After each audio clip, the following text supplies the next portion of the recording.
Alright, hello people. Thanks for tuning in. We're gonna get some Izzet Delver with Kenta Hiroki's Izzet Delver deck from the Showcase Challenge that he came in second place with. So this list doesn't have any Dragon's Rage channelers. Instead, it has some Brazen Borrowers, a True Name, and it's also main decking a Pyroblast as like some big differences. That's a response to the uptick in endurance. Because Dragon's Rage channel does get eaten a fair amount by that. You lose a little bit of the aggressive element, but instead, you know, you certainly gain a decent amount more resiliency from that, which, you know, there's something to be said about either of those strategies, but this does look pretty good. It's also playing Chain Lightnings as opposed to Unholy Heat, which I have been liking Unholy Heat a lot lately, but it's really difficult to support Unholy Heat in a deck that doesn't have Dragon's Rage Channeler, because naturally getting Delirium can be difficult, especially in matchups where you might want Unholy Heat. Like, if they have Endurance, they might have Sword Splashes as well, which means your creatures aren't naturally going to the graveyard, so you need to kind of put them there yourself. So, either way, it's a cool looking deck list, and just kind of figured I'd give it a shot. Of course, the Pyroblast is a metagame choice for, like, the big tournament yesterday, but, like, it's still just reasonable in Legacy. I mean, I'm sure there will be plenty of times where it's just terribly punishing to have this on our main deck, but I figured I'd just play it as is. I had some cursory changes I wanted to make, but, you know, kind of, it is what it is. Got people excited to see Izzet. I just actually explained that. This is Kenta Hiroki's list, who just came in second in the Showcase Challenge, and he cut the Dragon's Rage Channeler for Brazen Borrowers, and a True Name, and, you know, some like other stuff. Like, I think the Pyroblast like fills in that other space, and it's a response to the uptick in endurance. So, it kind of takes on a different role. I'm just giving it a shot. I mean, I have liked Dragon's Rage Channeler, and I like the aggressive role a lot. I have noticed that it's... Oh, yeah, no worries. I have noticed that it's punishing to have them at times, but they are very strong and very efficient. So, yeah, so let's just fire up. Let's see how this goes. Hey, Yasu. Morning.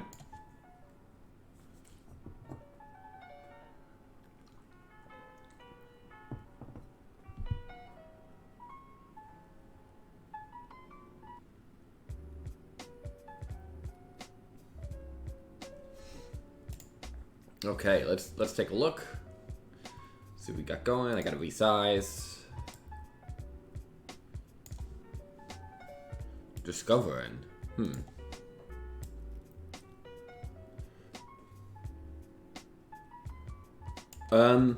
This hand is pretty fine. If Brazen Borrower was Dragon's Rage Channeler, like that's a pretty direct corollary. It would be a little bit better here, but, you know, it just like that's just in the blind. I mean, I don't know exactly what our opponent's doing. I gotta resize a little more. Punishing to have it specifically against, like, Bants. Just because, like, Endurance sometimes eats it alive, but it can be punishing in other spots as well. You know, like if they have Merit Lodges and stuff. But also, like, there's upsides against Merit Lodges too, where it's just like, it's a flyer you can play post-combat and just, like, play, you know, and just have that be a blocker. So, I mean, there's going to be a lot of upside and downside of a lot of these cards, but... Murktide. I mean, that could be a good draw. I mean, I don't know exactly what my opponent's playing. I know they play a lot of... Doomsday and Vintage, and they basically win all the time. So that's certainly something. This hand, I mean, this is okay. It's a little awkward because I kind of want the Pyroblasts. I kind of want all three of these next to him, but there's no way to do it.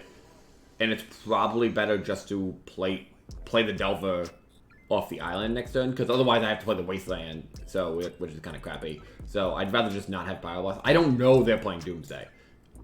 If I knew they were playing Doomsday, I'd keep the Pyroblast. I also might just be dead, though.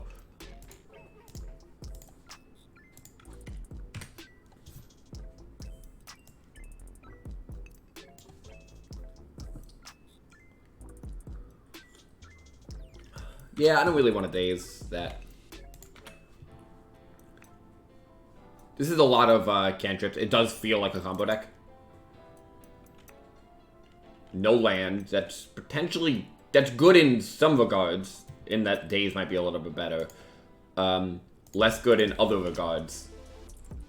Namely that means they have all spells in hand. So once they're able to do something, they can probably do it pretty well. But I will daze here. Okay, they're moving to discard. That could... I mean, that's a good thing. Past in Flames. Okay, so it's just Storm.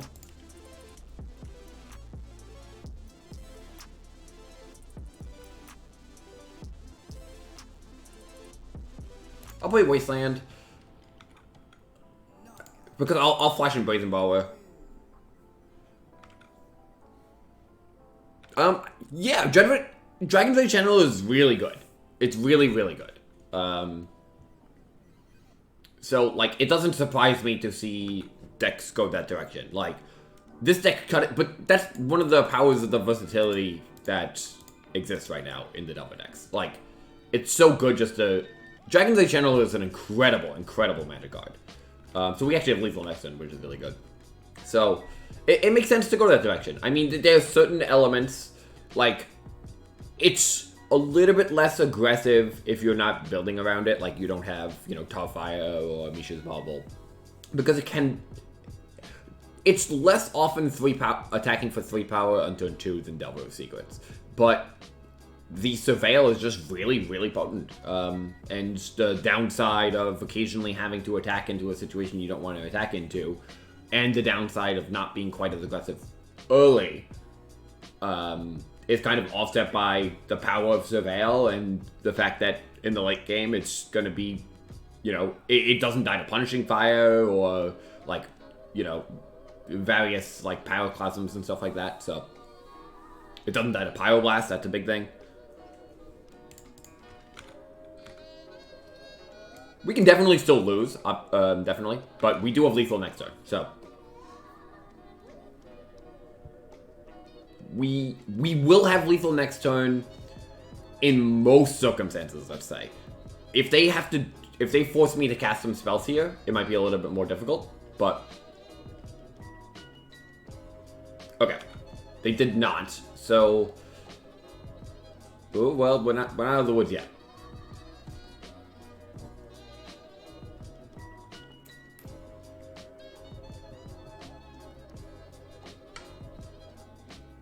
We won't have Lethal if they force me to tap my Pyroblast and use my Daze this turn.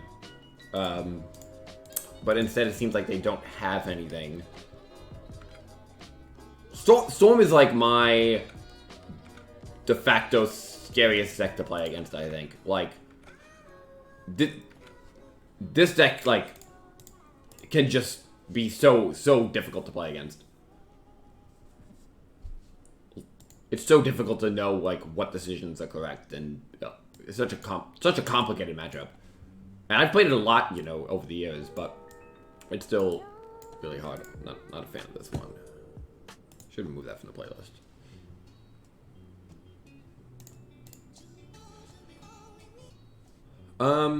Meltdown's kind of interesting. I don't think I want that. I kind of like Narset, I think. Surgical is mediocre. I definitely like these cards. Which I can't move for some reason. There we go. Okay, so True Name, terrible.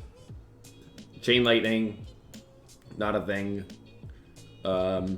Brazen Devourer, it doesn't have much outside of being a 3/1 flyer, which with Murktide Regent in the mix, it's really not that meaningful.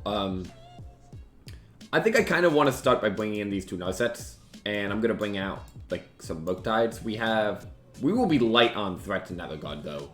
So, this is 10.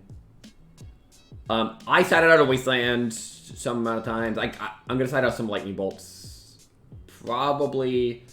This deck is less aggressive, so I think... So maybe I won't side out Wastelands here, because this actually seems... Because now I have to bring in another card. I don't even know if Surgical's... Surgical's, like, so...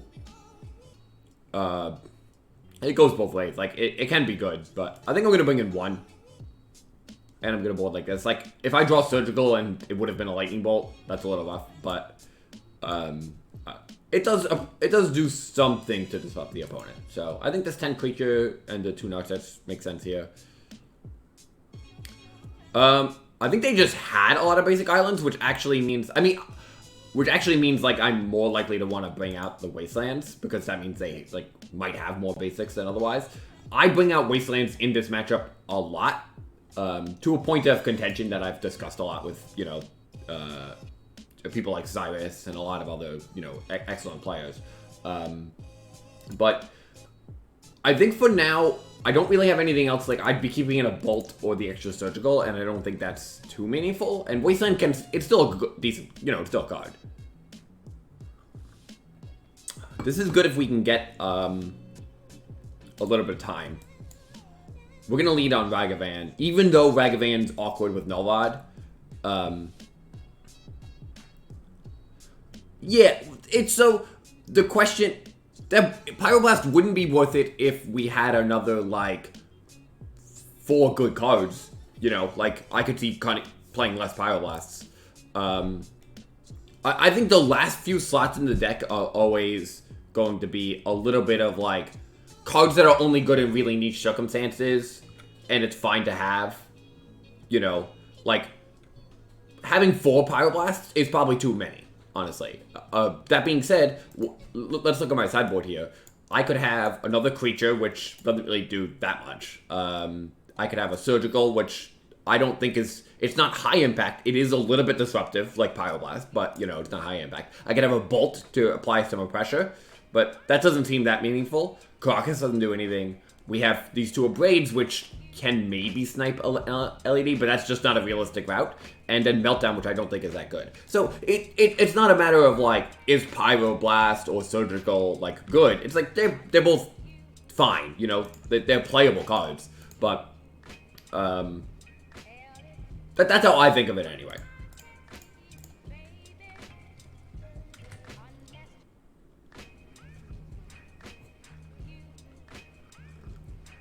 Like, a Bolt is probably better than 1 Pyroblast, realistically. Okay, I mean, this could be a bad sign.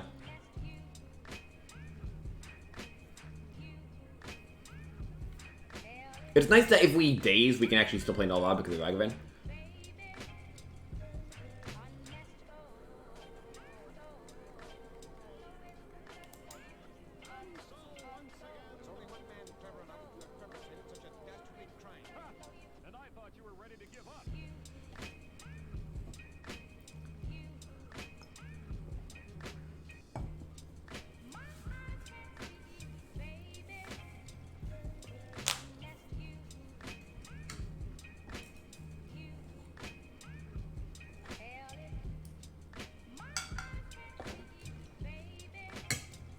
That's a good sign.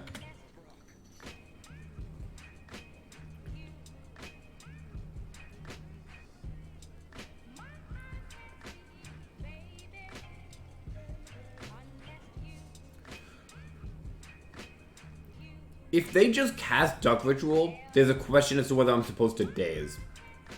Because it does deny them the Lotus Petal color. And it's not like Daze is going to... Denying them a color and single mana is actually pretty meaningful. Like, more meaningful than you usually get from Daze. Okay, then they're not going to do that. So it's good they play the Petal because now the Null Rod's going to get some value. I am going to start like this. We're going to just attack. See if they abrupt decay me. Okay, so we got a Misty. So what I'm going to do is... I guess they could abrupt decay my Null Rod. They could float the mana, then still abrupt decay it. But I think that's fine, because we're going to deny them a decent amount of mana here. And then I'm just gonna wasteland them, I think. I could, like, hold up double days.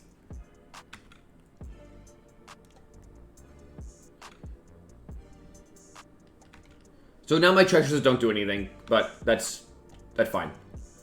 Let's just start by attacking.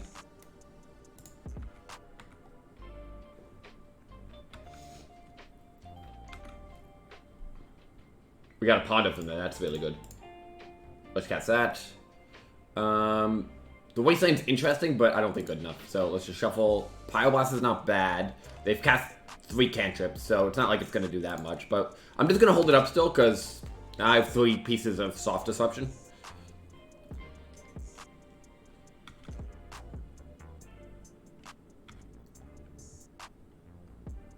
Cage is good.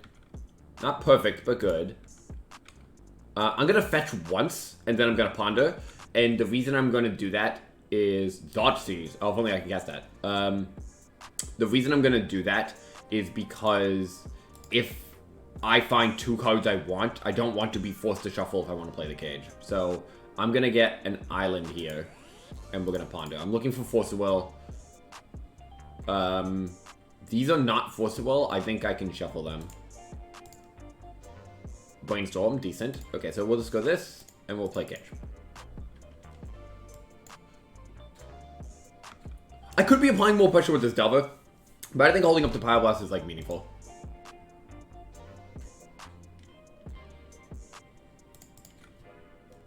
And, yeah, the cantrips are really the only thing, so.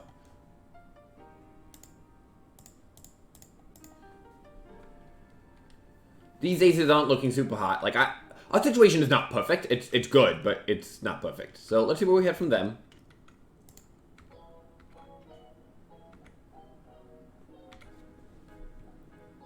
Tendrils. Well, that might be their only copy, so that could be good. These are all decent. I think I need the Delver less, and I don't think the Surgical is doing much. So I think playing the Narset's going to be nice here.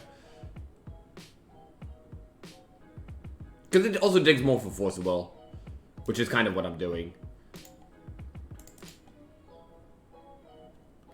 There is, you have to think about your life total some amount of time, because my opponent could just, like, hard cast, like, an extra copy of Tendrils. Like, they might have 2 copies of Tendrils.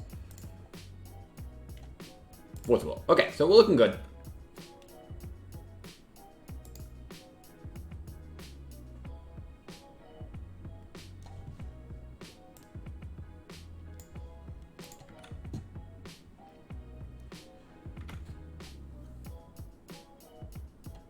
I'll start by activating Narset. Another Force of Will seems like it's pretty close to locking us up. I mean, I'm a little concerned with, like, Empty the Warrens.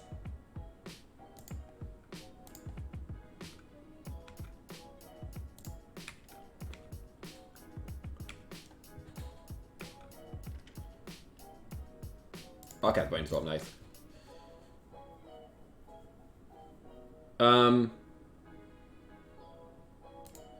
How do I do this? I guess I'll just have triple Force up. I can play the Delver next turn. It does change the clock if we transform it, but, like, I want to draw everything. I guess the daisies aren't doing that much. I am gonna draw it, though. You know what, that being said, it doesn't actually... I guess it does change the clock from Ragavan. It doesn't change the clock like that much, but...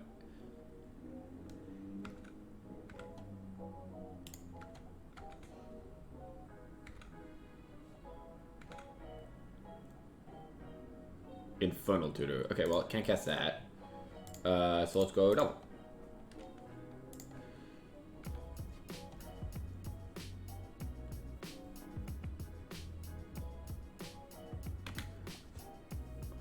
I think I just force a ritual. I mean, I don't know. I'm a little concerned with just, like... I have so many forces, they can't get any extra mana. And they're dead very soon. So, if I just force these rituals, like, how are they getting off?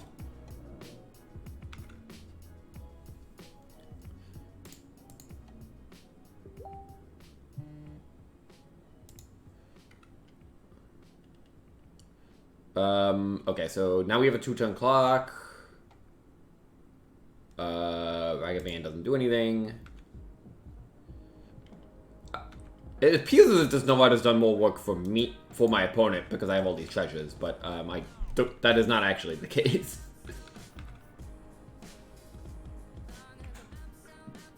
So I'm just gonna force a ritual again.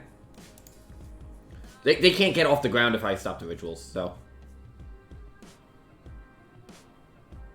Okay, nice. Cool, well, that was pretty smooth. I mean, they didn't have, like, a fast start. They weren't able to disrupt what I was doing, and they didn't, like... They really just, like, didn't do anything. So, you know, it's not really indicative of how I think the Storm matchup generally goes, but, you know, sometimes it goes like that. So, cool. Thanks, everyone, for showing up. Playing some of this Izzet Delver without Dragon Blade Channeler for now.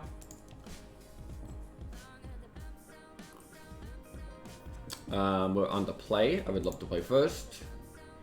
Into the Great Hand.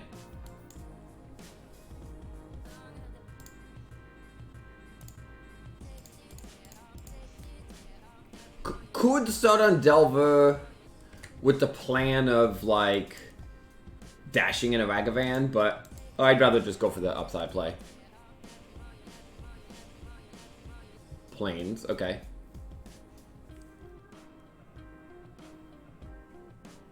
Just some kind of control thing.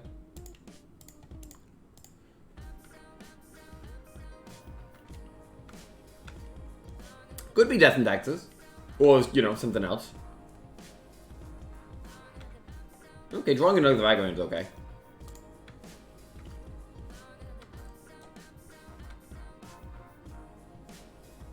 Timeless Dragon. So like standstill? Do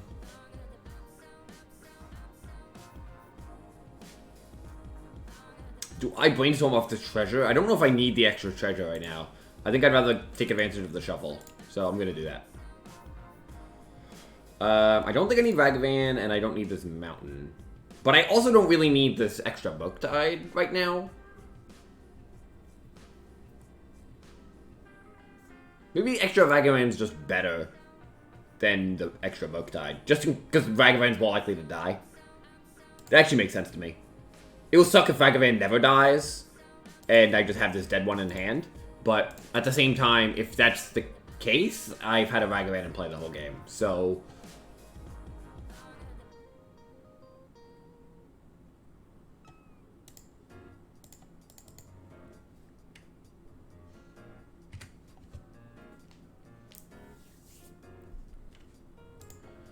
I'm a little concerned about, like, Supreme Verdict in, like, the long term here.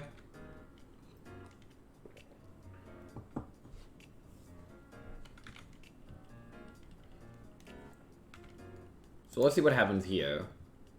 Wasteland. Nope. That's good against the Saga, though, so I'm happy to have that. I'm just gonna attack. If they flash in Snapcaster or something, so be it.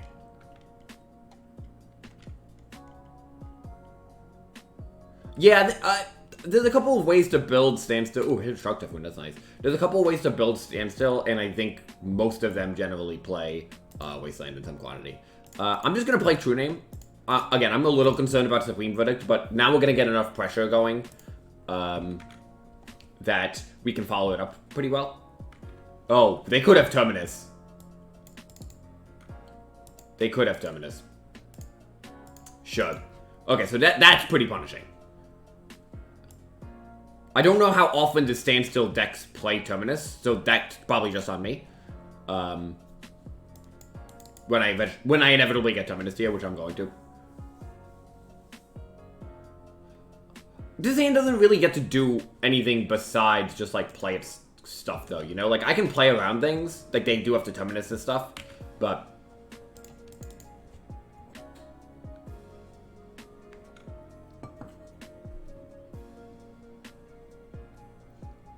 So this might be, like, a version of it I'm not exactly familiar with. That's an unfortunate draw, but it's acceptable. I mean, they're probably going to remove this Ragavan.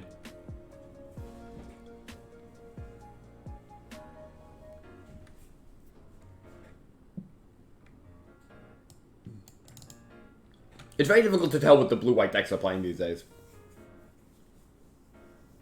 So they have Forcible? Or do they have Counterspell and they're thinking about countering it and they don't want to play into Daze?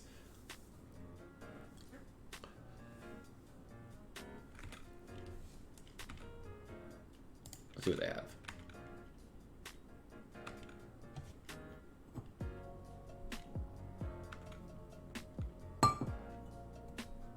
Sure.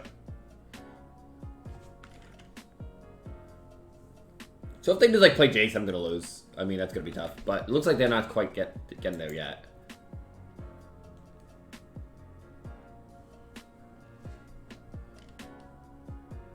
Although Teferi's gonna be problematic either way.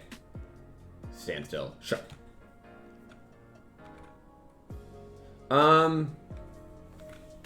It's probably correct for me to just break it. Maybe not right now though.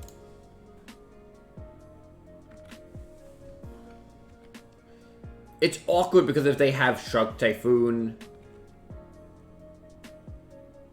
then I want to waste them now. But if they have Urza Saga, I want to waste them later.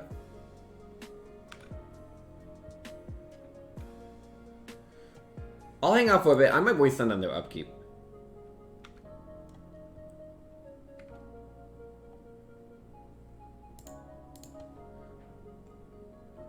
They probably don't have any red cards main. It's probably just for sideboard cards. If they're going to miss land drops, now I'm just going to wait until they have to discard a little bit. So hopefully we can find like a brainstorm. Yeah, I'll keep banging out.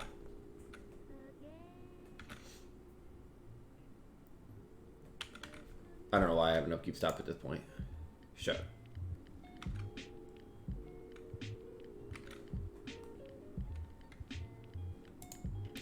Okay, drawing Wasteland's actually not bad here. We're kind of undoing all that, like, you know, the 3-for-1 from Terminus, insofar as they're not developing. Like, they're still up on cards, of course, but, like, they're not doing anything.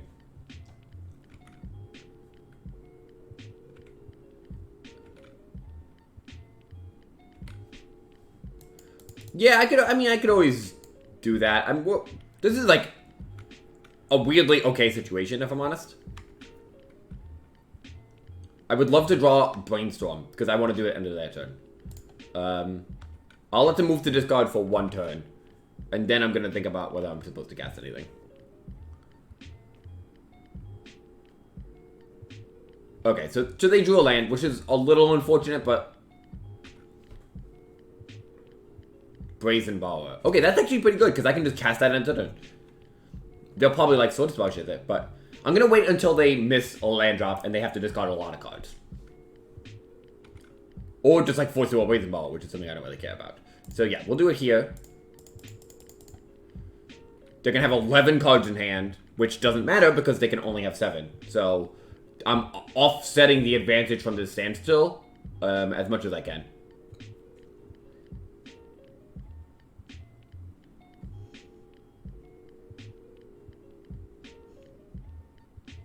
Like, they forced, sure.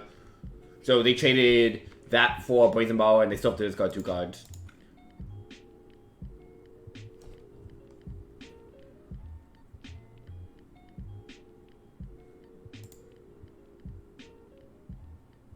Shark Typhoon would be a problem for my Dash Ragavan, but Timeless Dragon, so they're discarding Timeless Dragon, that's pretty sick. So let's just do this. They definitely have others because they showed me Pithing Needle. Counterspell, sure. So they're going to get a 4-4 off that. Okay, we'll just dash again. Hey, thanks for the sub, N853. Much appreciated.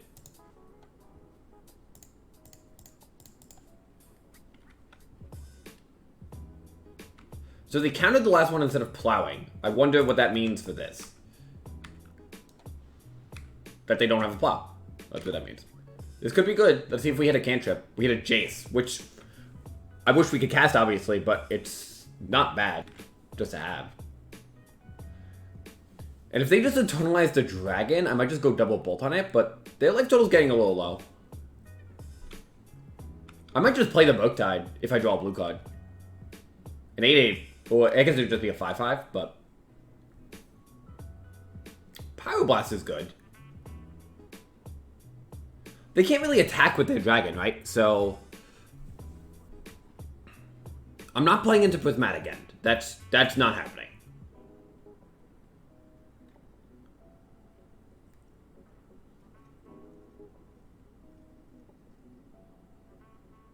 If I play Murktide, I'm dropping Force of Will.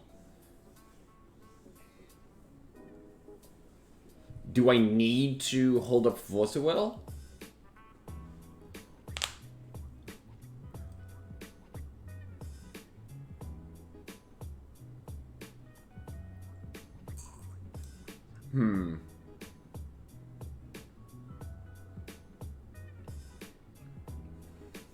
They used one Force of Will on my Brazen Baller. This is a tough situation.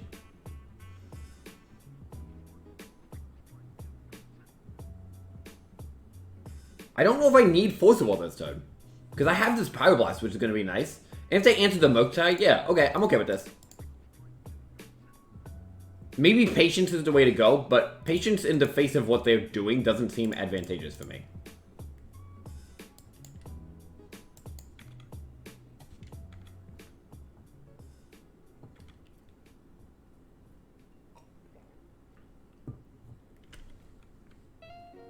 Sure. I'm more concerned with like Jace or Teferi than I am with Mondo. If they find Plow, it's really not a big deal. Again, they can't really attack with this dragon at the moment. I mean, I still think I'm losing, but I think we're hanging in there despite the fact that we played basically right into the Terminus, which, you know, not bad. Choose to not shuffle. I'm going to save this Wasteland basically no matter what, though. Sure.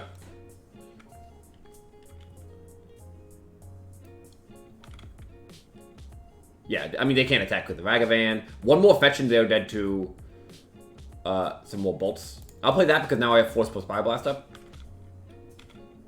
We both have 5 cards in hand. Like, we're kind of, like, they're up a 4-4, but we're put kind of at parity-ish. Which is advantage them, of course, because their deck's designed for this, but...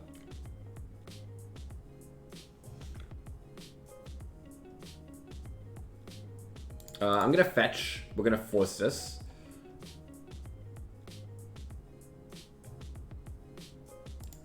I'm gonna get a mountain because we have a lot of red cards.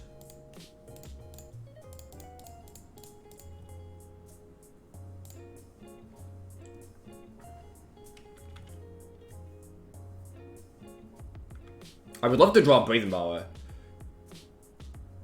That's not a good one. We're definitely gonna waste the Izzet Saga. Hope they don't have another one. Because we're kind of running low on Wastelands. Boarding plan with the mirror? Yeah, I can talk about that a little bit. No, wait, the second up. Basically, you are bringing out all your forces. And you're bringing in, like, removal and stuff. I mean, it's a little bit more complicated than that, but... Soul Guide Lantern? Sure.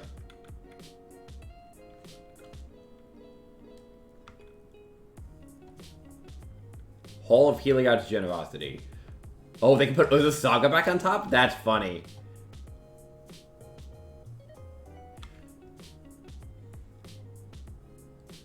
I'll get Wanda.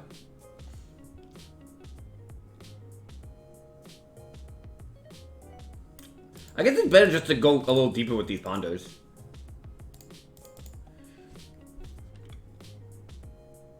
Okay, I'd rather just draw a Pondo at random. Force of Will. Okay, so I am running a little bit light on time here, but...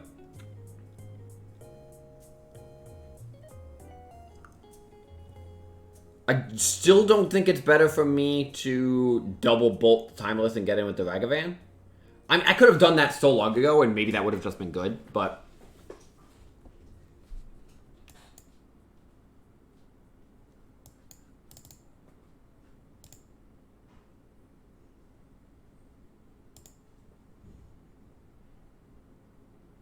That's a really funny interaction. I kind of love it.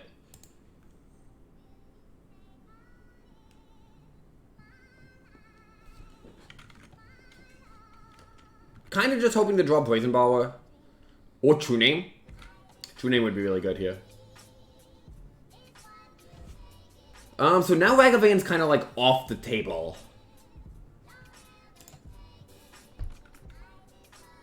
Because the Izzet Saga is gonna make a creature.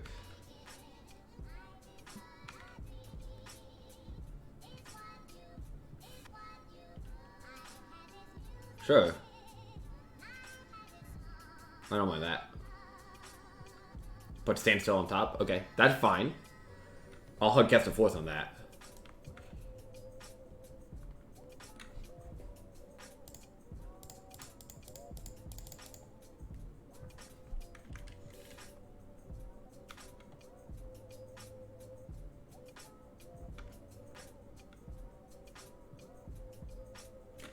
Okay, yeah, we've drawn a few too many lands here. We're running really light on time here.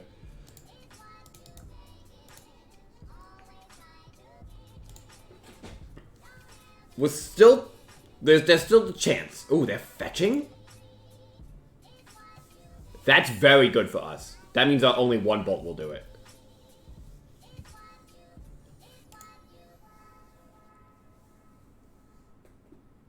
I don't think they have a Force of Will.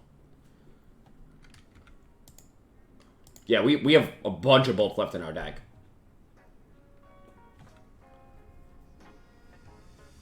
We are running a little light on time, because this is going to get pretty aggressive pretty quickly, but...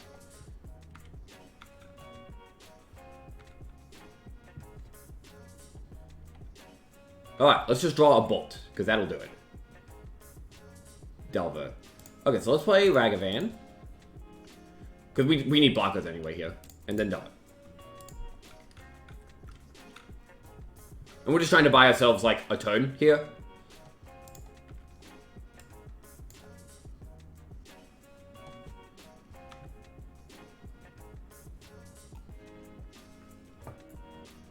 Sure, more sagas.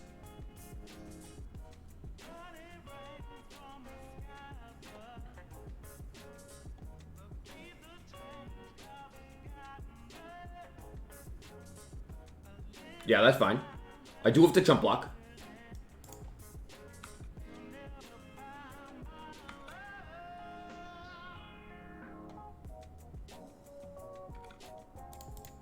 Right, we're not dead. 4, 5... Yeah, we're not dead. We're gonna go to 2. So we can still draw Lightning Bolt. And win the game. For a situation that looks this bad, we're like, pretty close. Is it worth fetching? Because I still have a fetch.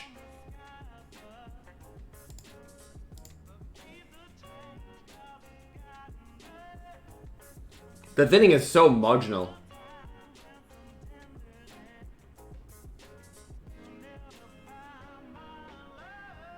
I think it is worth fetching.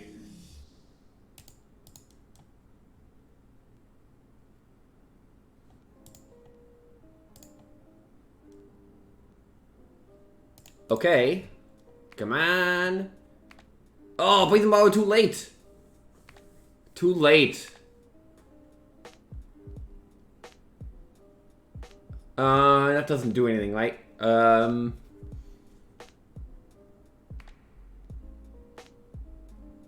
No, that doesn't do anything. I can get them to 3. Play a chump. Nah. Okay. No big deal.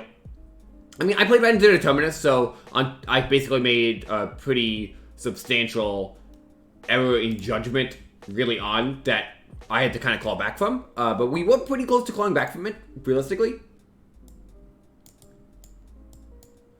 So I like Meltdown against these Izzet Saga decks.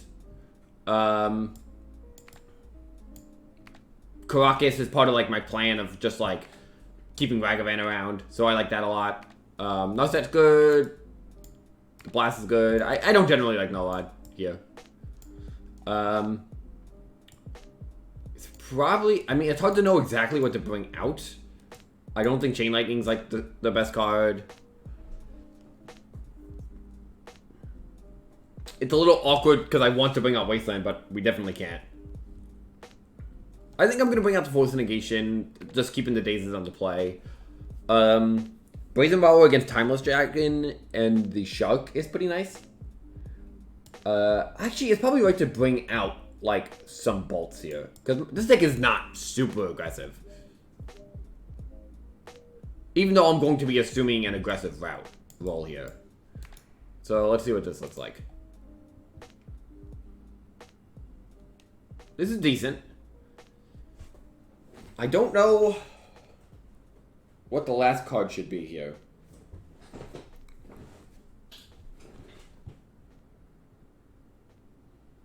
Maybe just a daze, honestly. Yeah. The games go super long. I don't really want to draw more than one daze.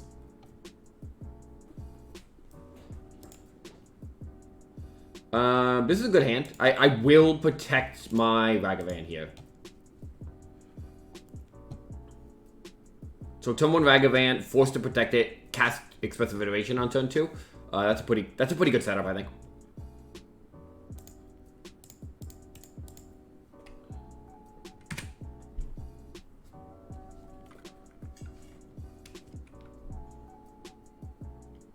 Caracas? Sure, that's fine.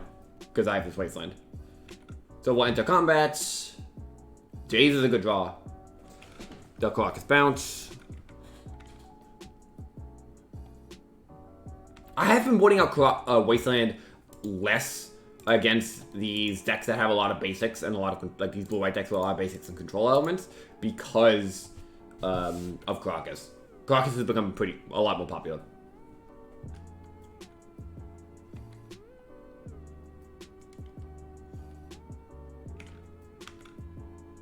Oh, they're doing it at a weird time.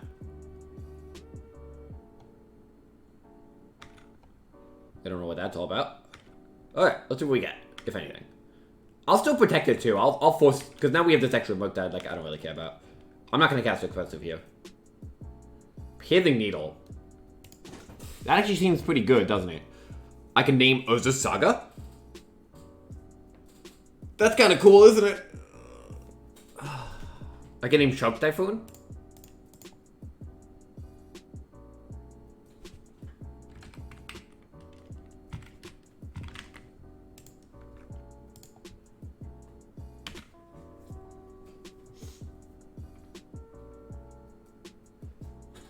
Again, I will defend my Ragavan. It is kind of like my primary plan.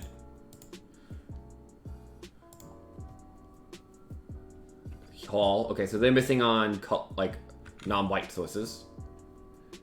Daze is a decent draw.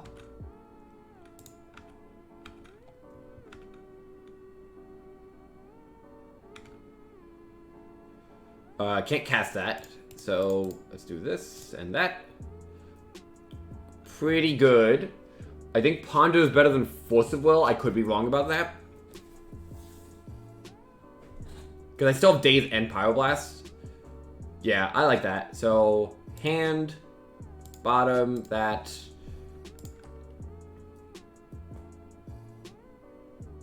Actually, I'm just going to play Moke-Tide, maybe.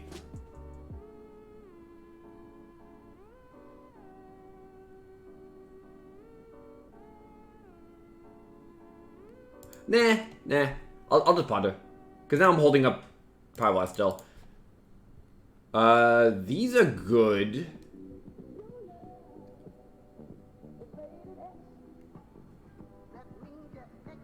Oh, that's true. Plus 2 Mace has really changed everything here. I think these cards are good.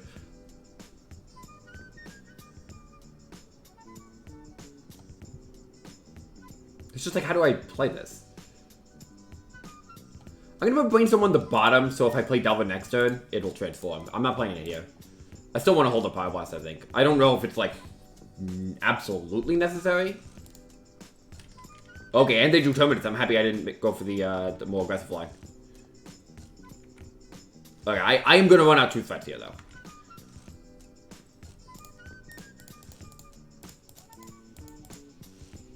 This plus Delver. Because then I can dash Ragavan.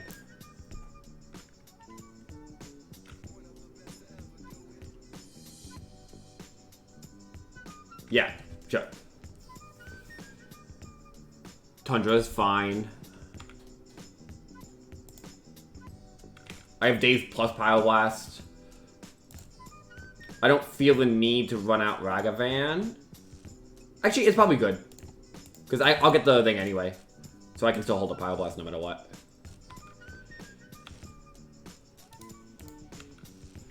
It's just extra damage. It puts them to 4. Got rid of the snow-covered island.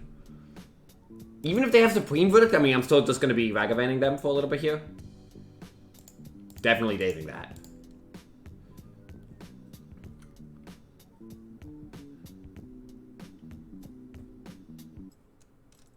Definitely Power Blasting that.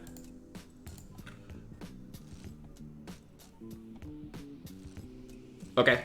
Cool. This is a tricky matchup. Like, obviously they tripped up, but, like, it is tough. So, let's see.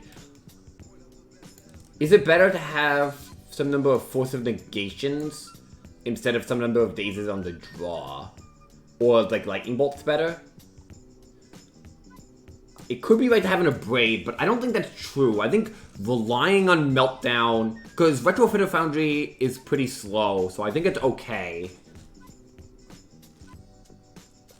to do that. So I could just, like, I could just do this, go down to 1 daze. I don't know about that, though. I like the 2 dazes. They do have some clunky cards. Well, not really.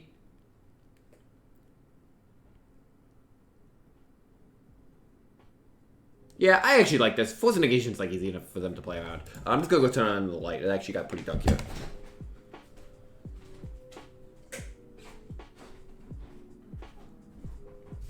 Yeah, this hand looks good. Not perfect, but it's gonna play out threats in a pretty effective way, so.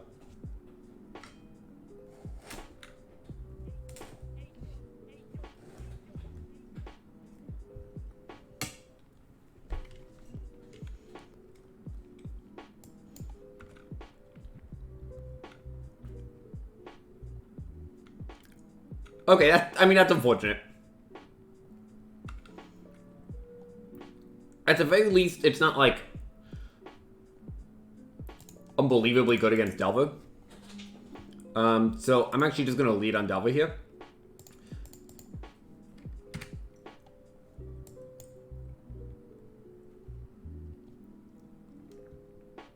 But again, Retrofitter Foundry is also pretty slow.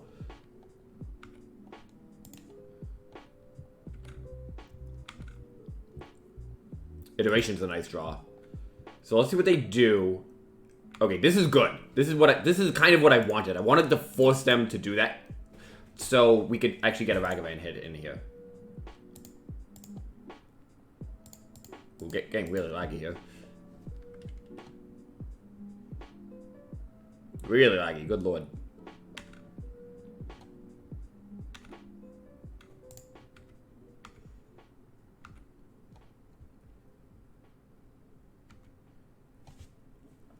Okay, so they're going to control what I get, but I still get the extra land, which is kind of nice for expressive.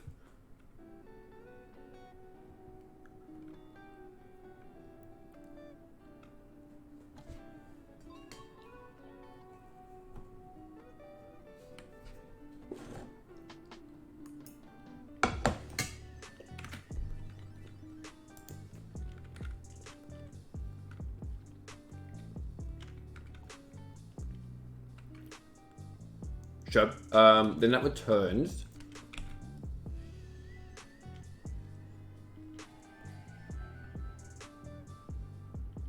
There's a Saga. I mean, that's going to be a problem. If we can find Meltdown, like, so I think Meltdown's the #1 thing we're looking for here.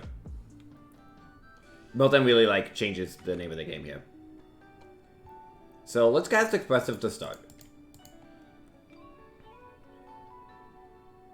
So, these are good. Hand, bottom, exile. I think I'm gonna sacrifice the treasure.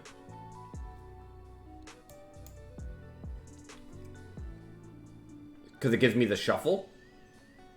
I guess not. I guess I'm just gonna do it like this. Bolt, Force, True Name. I mean, these are decent.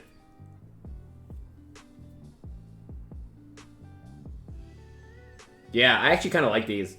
True Name kind of keeps the board like, locked up a little bit as we dig for Meltdown. And Forceful will make sure that nothing too heinous is going to happen.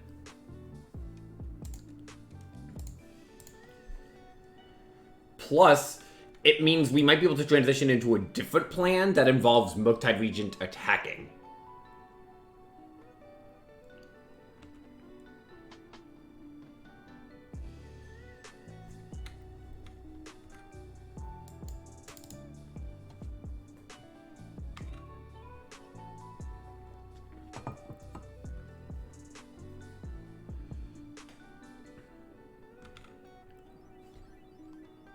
I think next turn I'm gonna go True Name plus Murktide.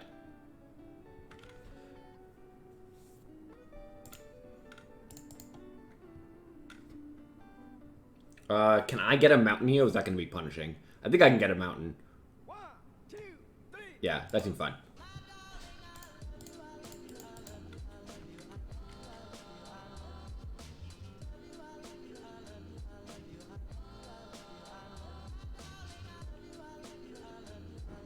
Okay, Murktide kind of does the same thing that True Name does, and I have 2 of them, so this is fine. Like, True Name's obviously good, but I don't think it's worth forcing the fight over.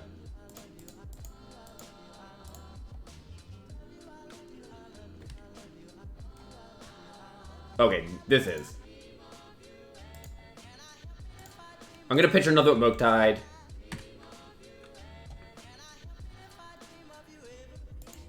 They only have... They only have so many cards in hand.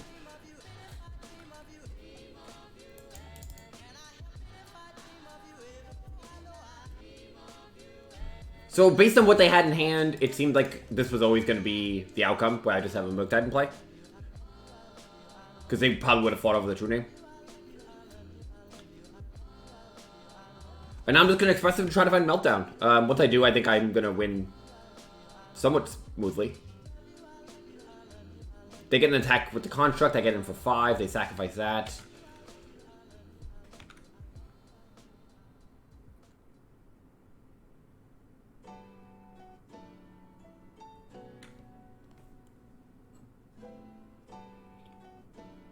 I don't know if, like, I think the plan I'm enacting is fine, and they had enough interaction to make sure I couldn't, like, develop my board too much. I don't think there was much I could do to, like, develop my board more than I have now.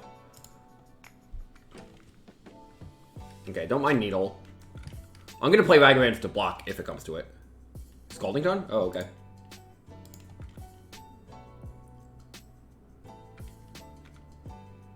Yeah, I mean, finding Meltdown's gonna do it, so let's see if we can do it.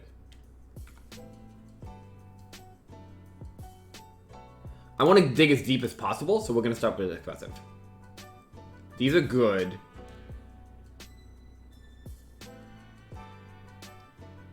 I think since the only thing that matters is Meltdown, I'm probably just supposed to...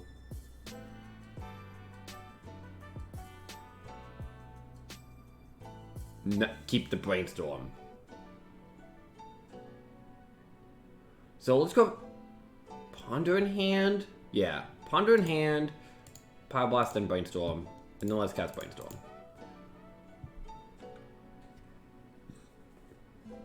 Back some Ragavans.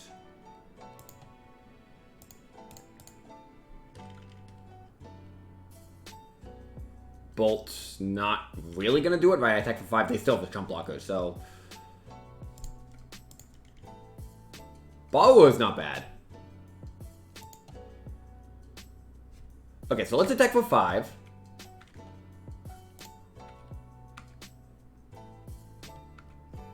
We'll play Delver as a blocker.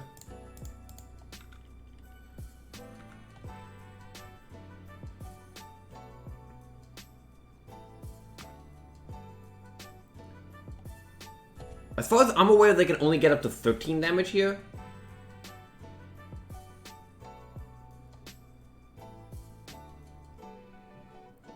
I don't mind that. I mean, there's nothing I can do anyway.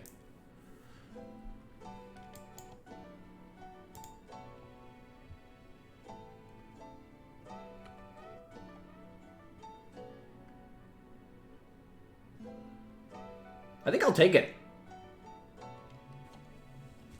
They make a 1/1. They put me to 2.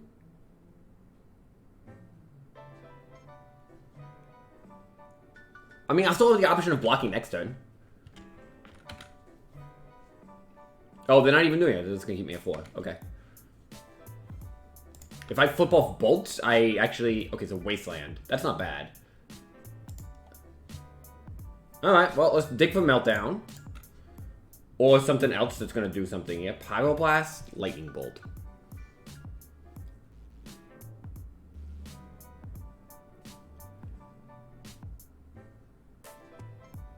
Okay, so...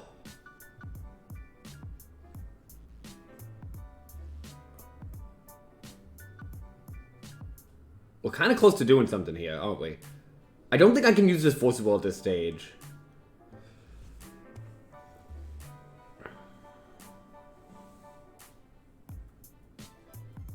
A Wasteland, I see what they do. They're probably going to activate the Foundry.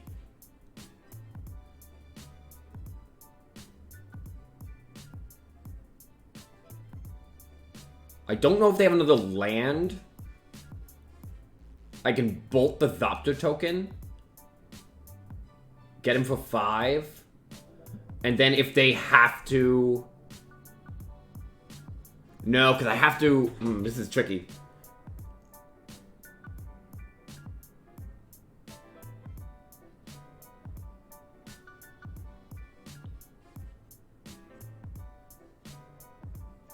Can I set up a situation where I can eat a construct with my Murktide?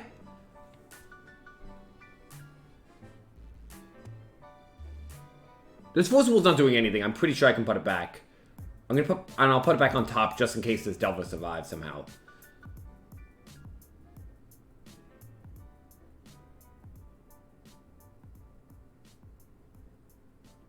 So if I go like this, that... And I attack for 5.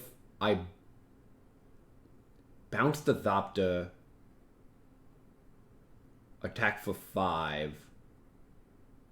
They go to 5. They make a thing. But they're going to make a thing right now.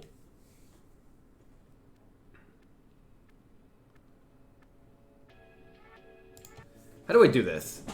I mean, those are definitely the cards I don't need. I don't need those cards. And I think I'm just going to waste on this. I don't think it's better for me to have a borrower back. I probably have to borrow a construct.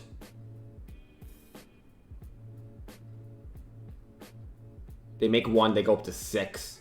They can make another. Well, let's see what they do when I wasteland them. I'm pretty sure I have to do this.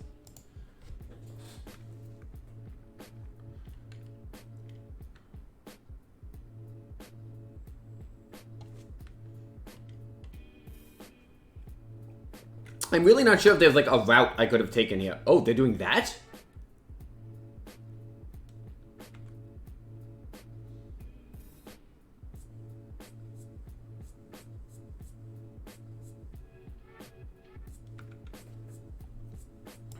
That means they're going to guarantee to Timeless Dragon next turn?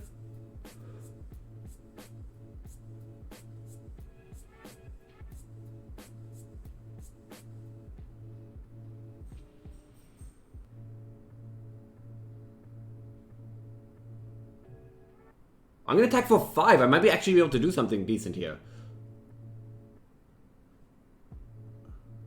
They're going to chump block, right?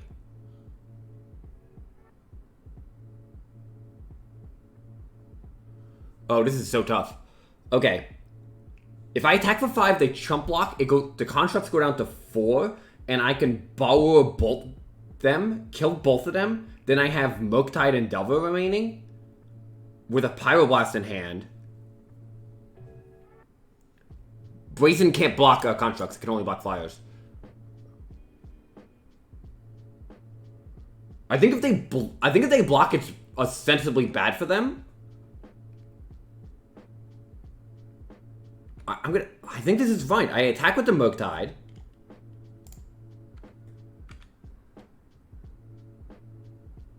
Yeah.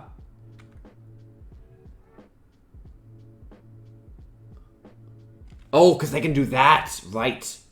Right. Okay. So there might not have been a route anyway. Missing the outboard. You're right, they could make a 4-4. Yes, yes. Okay. A lot to process here. If I go bounce... Bounce, bolt... No, I don't know if there's a route.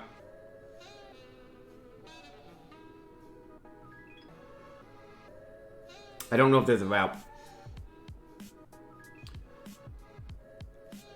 Bounce, because they get to make the 4-4 next turn no matter what.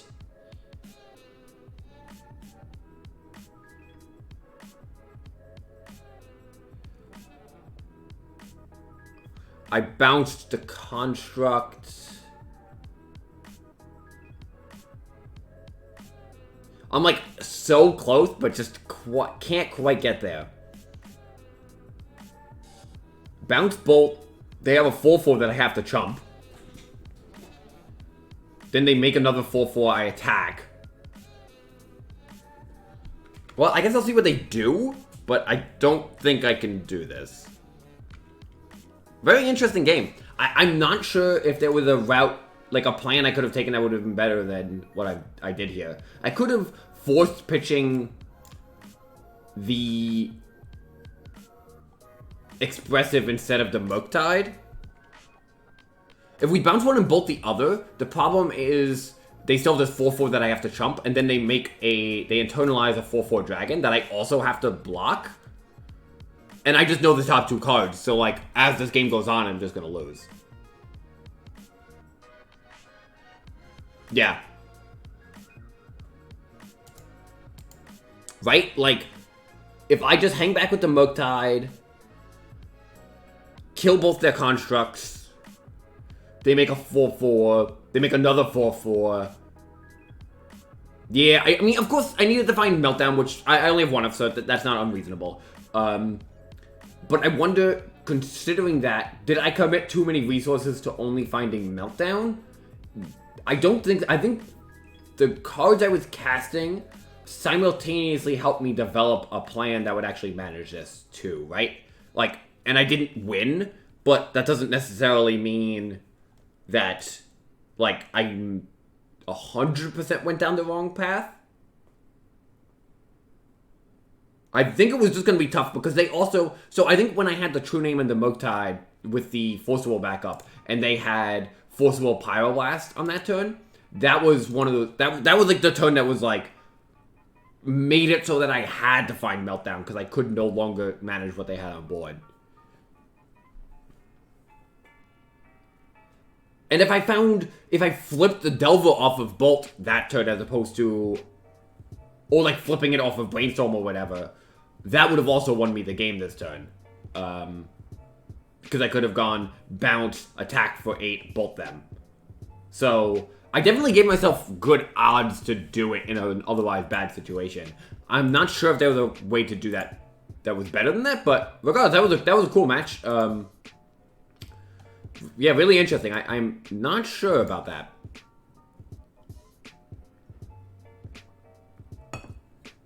But anyways, thanks everyone for joining. We're at least going to finish this league, and we'll see where we end up after that. But we're playing some No Dread Dragon's Rage Channeler Delver today.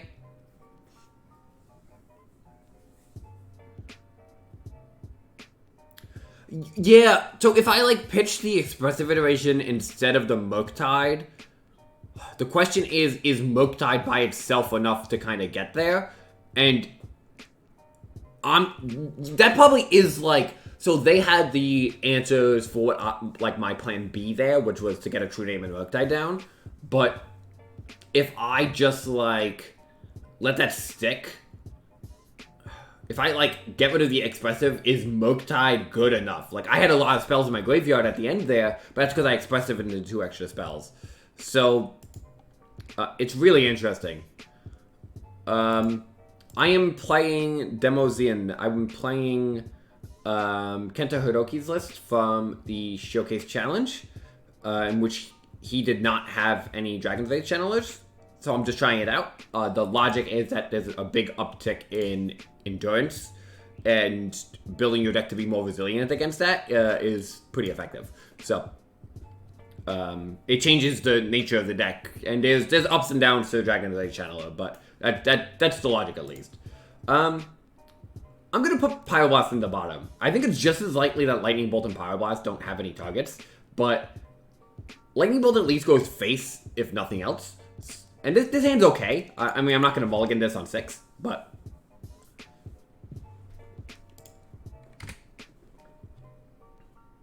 Not the best hand. Certainly needs a red source. Once upon a time. Still not gonna fight that. Inkmoth Nexus? Interesting. I'll wait one turn. I want to get as deep as possible to Plane, so I need to find a land. This game's gonna be tough now, but let's see if Wastelanding their Inkmoth is good enough to kind of get us there. I certainly can't mulligan this on 6, so...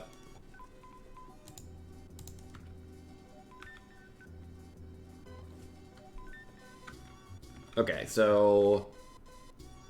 I guess this is just like a slower Infect draw? Which essentially our hand is okay against Taiga. Oh, it's this player. Okay, yeah. I wish I had a Lightning Bolt, because that would be good. Regardless, I'll just phase that.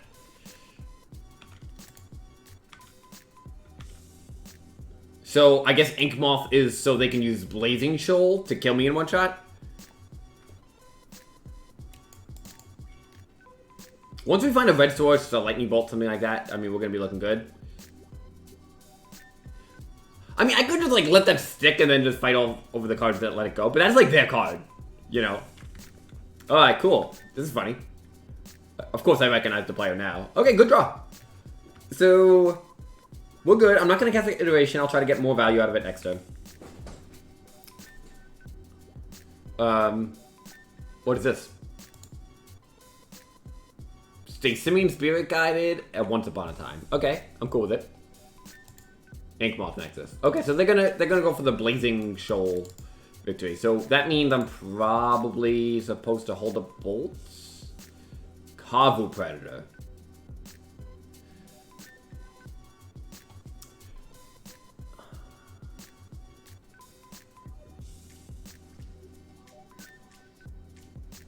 I'm really not looking to let myself just straight up lose to...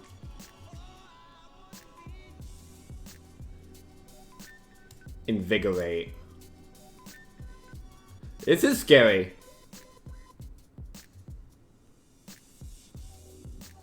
I'm definitely forcing this.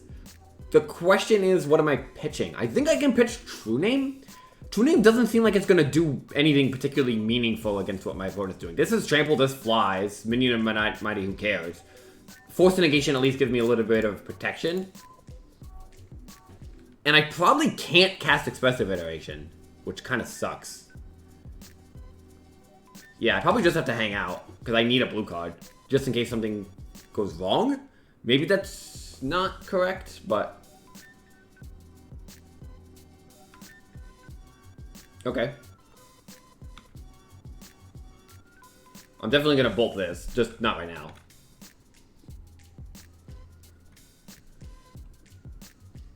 So they probably have Invigorate. So obviously I have to fight over this now. So I'm going to bolt. They'll probably Invigorate. If they have double Invigorate or like double protection, I'm going to lose. But if not, this is very good for us.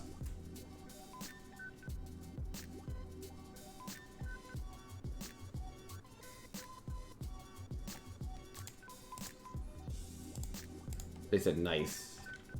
Okay, this is good. So our opponent is some kind of like Kavu Predator, Minion of the Mighty, like Blazing Shoal deck. They're just like a Blazing Shoal deck, very much so. And Kavu Predator is actually really sick. I mean, I'm happy I forced the Predator. I'm very happy I forced the Predator.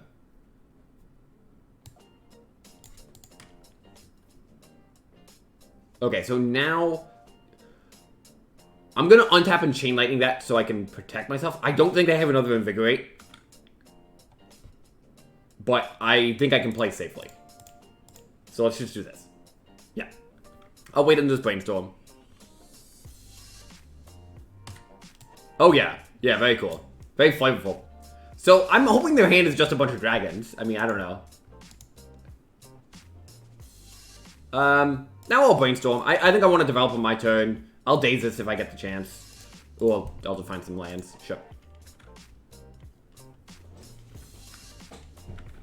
I'm happy to get rid of these combo predators. They are legitimately a scary threat as the game develops.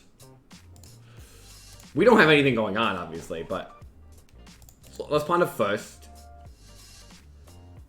These are good. I'm gonna draw Daze and I'm gonna dash Ragavan next turn. I mean, Ragavan's probably like not that good against my opponent because, like, you know, look at the cards in their deck, but I've seen this opponent play a version of the deck that has. So did they draw and invigorate? They did. Okay, nice. Good draw from them. This is why I did this like this. I would have loved to daze the invigorate and have that be a thing, because the bolt feels safer, but they only have 2 cards in the hand. Let's see if we can like steal a combo predator or something. I don't know. This is funny. This is cool though.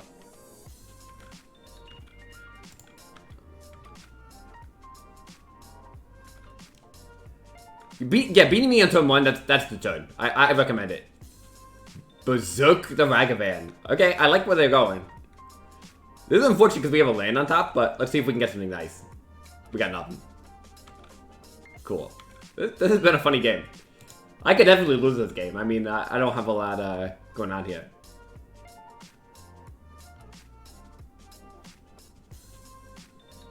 I'm definitely dazing that. I don't know what else I'm going to have the opportunity to daze. They only have 1 combo predator left in their deck. They're showing me Blazing Shoal and Inkmoth Nexus. Let's just play that. I don't care about the information. If I draw a Brainstorm, I want to play the land because if I draw Forcible, I want to be able to go land Forcible. And if I go draw Brainstorm, I want to put it back the island. Yeah, so I want to hold a Forcible now.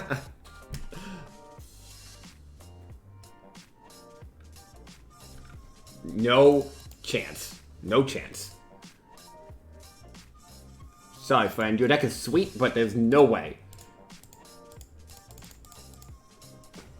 Hopefully we draw, like, Expressive Iteration or something. Do we still have True Name? No, we pitched that. Okay. Oh, that's a card.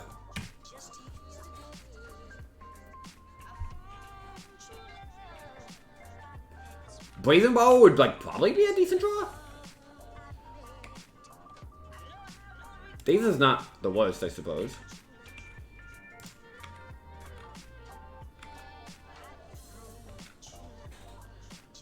So I guess they use Minion of the Mighty as a combo with all of this random stuff. They also have Blazing Shoal as a way to get extra use of the spare dragons they have in hand. It's a cool strategy.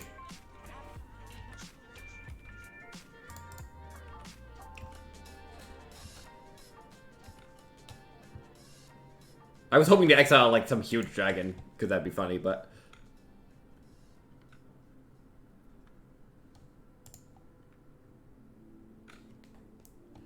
this is turn 15? Good lord.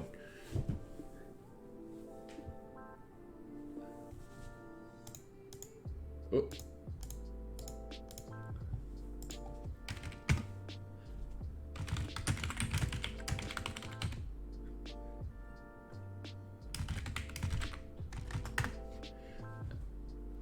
Yeah, more cards are complete. I'm telling my opponent their deck is sweet, because it definitely is.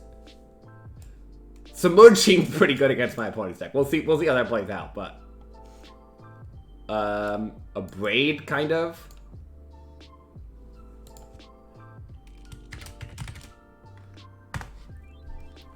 I guess Blazing Volley for Minion? Yeah, their deck is awesome. I love their deck. Oh, Pyroblast obviously comes out. Is a Blade even good? Like, legit. I guess Destroy Target Artifact is good against Inkmoth Nexus, so I'm gonna want that mode.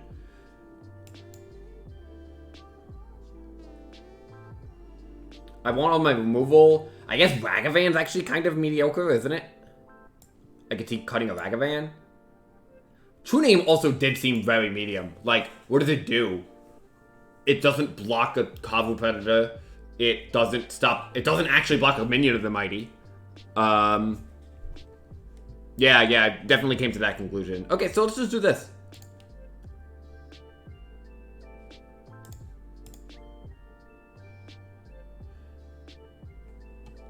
Okay, fine. I mean, I don't like this hand that much, but... I mean, I do just lose to a minion of the Mighty. Oh, well, I guess not really. Because I can counter the thing that pumps it, and then I can also bounce a dragon. Okay, that's something. Sure.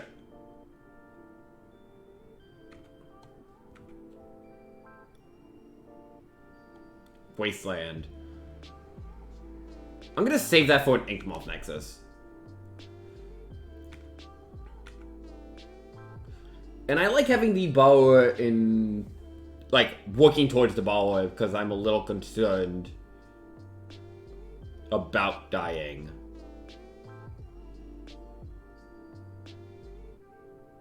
Scale up. I think this is worth fighting. I don't need this many expressives. This stops me from losing. On the spot, at least. Happy I didn't Wasteland. If they scale up again, I'm just gonna daze again. Or, like, I'll counter it. I'm setting myself a little further back from actually stopping. I said it before and I'll say it again. Life moves pretty fast. No attacks? Okay, that's not bad. Okay, so they're doing nothing. That's good.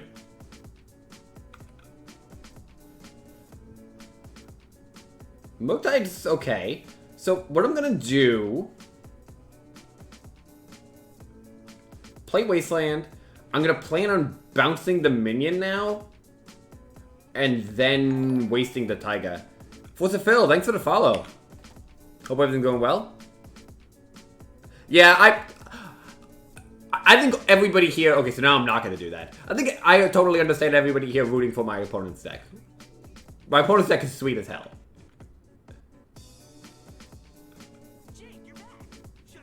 That's good. So, we're just going to hang out. I'll Expressive Iteration next turn.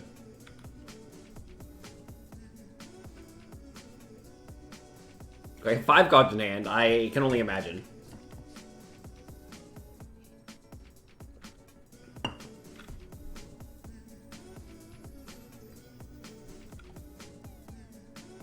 Fetching, and then entering combat. That's true. This is not as sweet as Hypergenesis. Double Invigorate. Or something along those lines.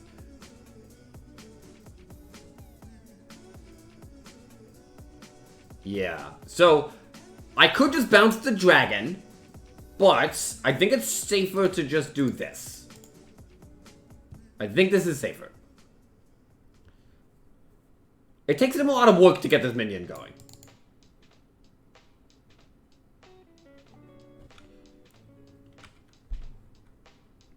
Next turn I can just cast Moketide. Is that better than just Expressing? We'll see what we draw.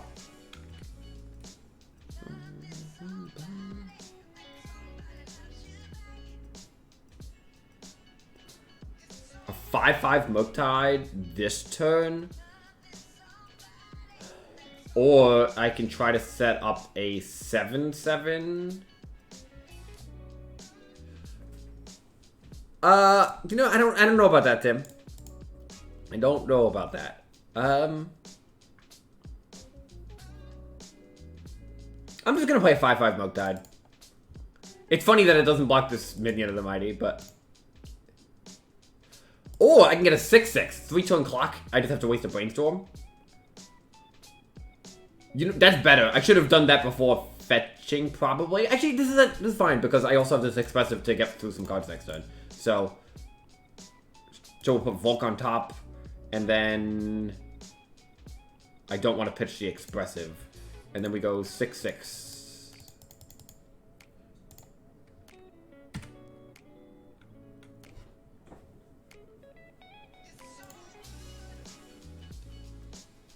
I actually love Kavu Predator as a card. I think it's a really sick one.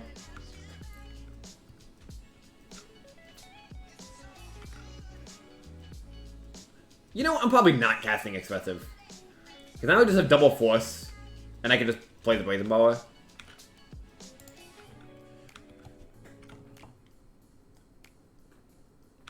It is awesome.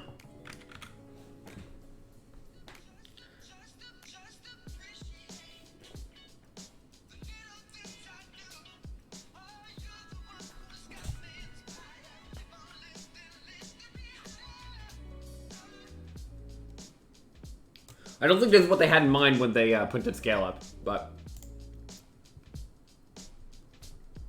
that's that fun. I know it's from Modern Horizons, but like, what world is it? I guess it's just a random world. You know, this time I don't. I saw Dragon Tyrant. I don't even know what that card. I don't know what that card does, but.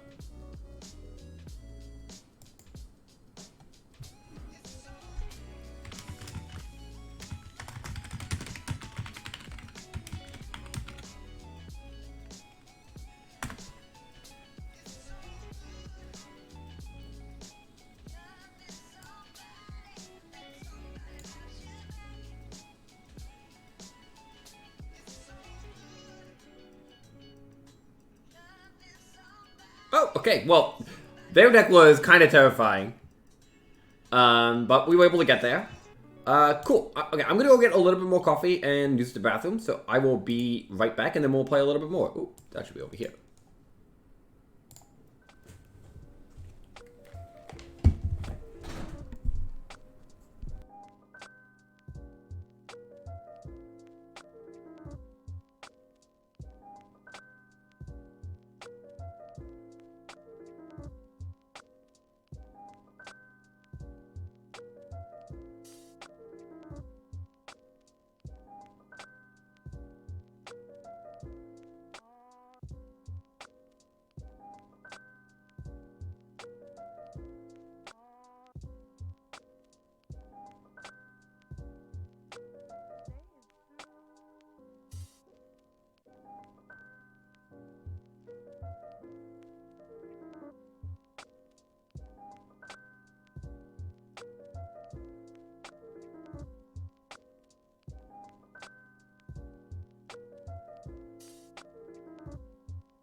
Oh, right.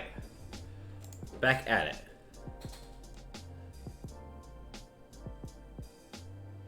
Isn't the thing they put into play the 6/6 that gives your creatures double strike? So the one I saw from them that game was Dragon Tyrant. Let me see. I don't know what that card does.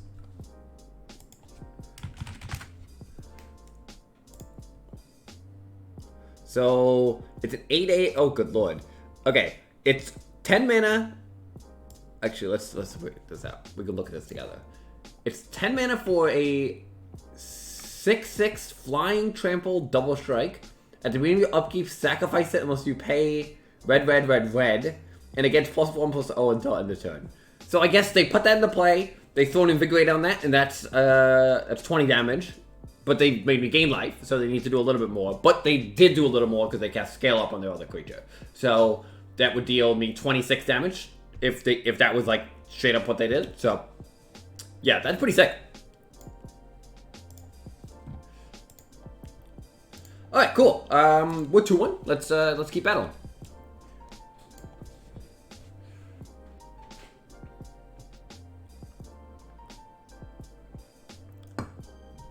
I think I've seen that player on Twitter, so I can like find their list. I wonder if they've tweeted about it like recently or something.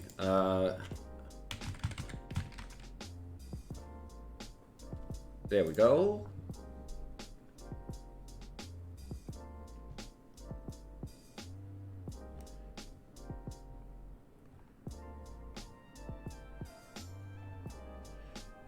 Let's see. They haven't posted a list.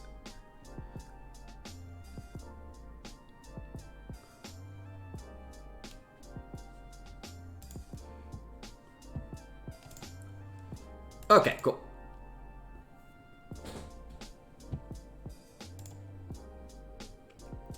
Yeah, you can't mulligan his hand. Not super disruptive, but I mean, you just get to play Magic. So, lead on an island. There is benefit to leading on Fluttershy if they go creature plus dual land, and we want to kill both of them. We won't be able to do that in this line, but this hand wouldn't mind seeing like Eldrazi, honestly, because Wasteland is pretty decent. So Scrubland. Okay. Plow. Okay, I think I'm just gonna Wasteland this Scrubland. This is probably Maverick, is my guess.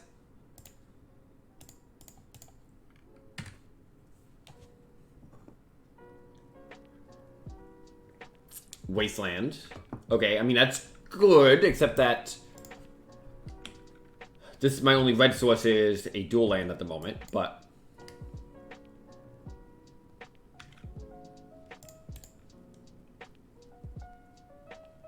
yeah, I mean, it's definitely better to, like, not expose my red source here.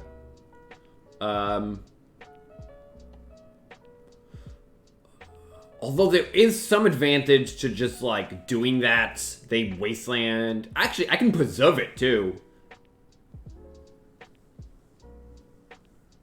By Bolt plus Daze. So maybe I just get rid of Force and Negation. And then I keep my red source around. And yeah, that actually seems pretty reasonable. It's punishing if I draw one.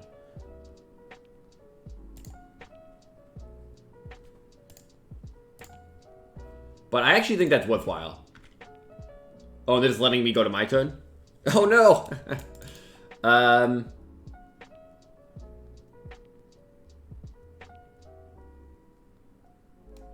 Let's see. Okay, we'll just pass. We're gonna keep up the same line. Now we actually just get to resolve the bolt too, which is kind of nice, but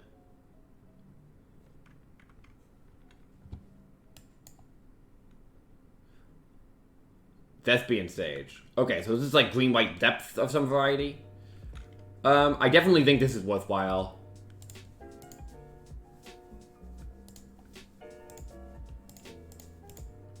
So we're trading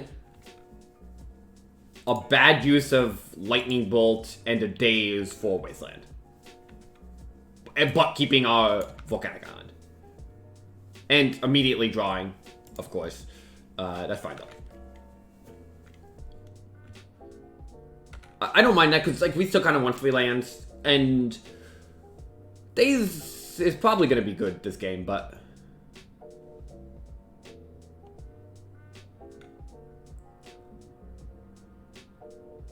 Sylvan. Okay, I don't know if I want to bounce that with Brazy B. I don't think so. Because they're a Dark Depths deck. That's a good draw. Yeah, I love Murktide here.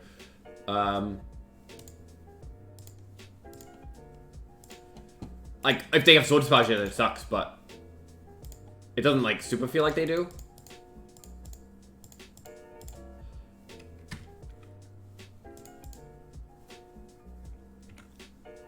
I don't think I'm supposed to just, like, keep force roll and then, like, wait on a turn of Murktide. Like, the thing, they might have something that's going to disrupt me in a really meaningful way.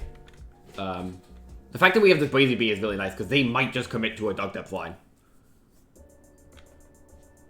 We'll see. We'll see. I'm not sure exactly what's going on, but... Yavimaya, sure. Okay. They're also just about dead to Chain Lightning here. Or, like, to Double Bolt.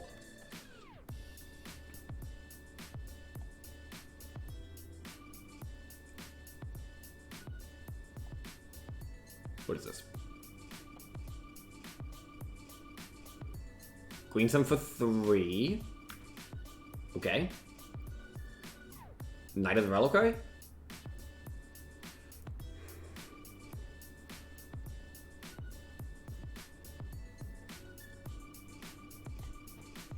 Okay. Do they have Glacial Chasm? Well, that's a good draw. Okay, so we should be good, because we just attack them and then kill them. Generally a good approach. I mean, I'm happy that we played the Murktide last... Like, this is what I mean, like, them going Knight would have put me on the back foot here. So, like, I played into Swords to Plowshares, but, like, I think I would have been too... It would have been too bad to do anything else. So, let's bring in Submerge, let's bring in Caracas. I don't know about a Braid. I don't think I want a Braid. Surgical seems bad. Cage against a Green Sun deck is fine, but they have Prismatic End, so it's like a little bit less reliable. And it's not even clear that Graviticus Cage does anything, you know what I mean? Like, if we play it and they just never play Green Sun, did we have any impact? I'm not sure. That being said, we have some bad cards, because I would say Pyroblasts and Forces are pretty poor here.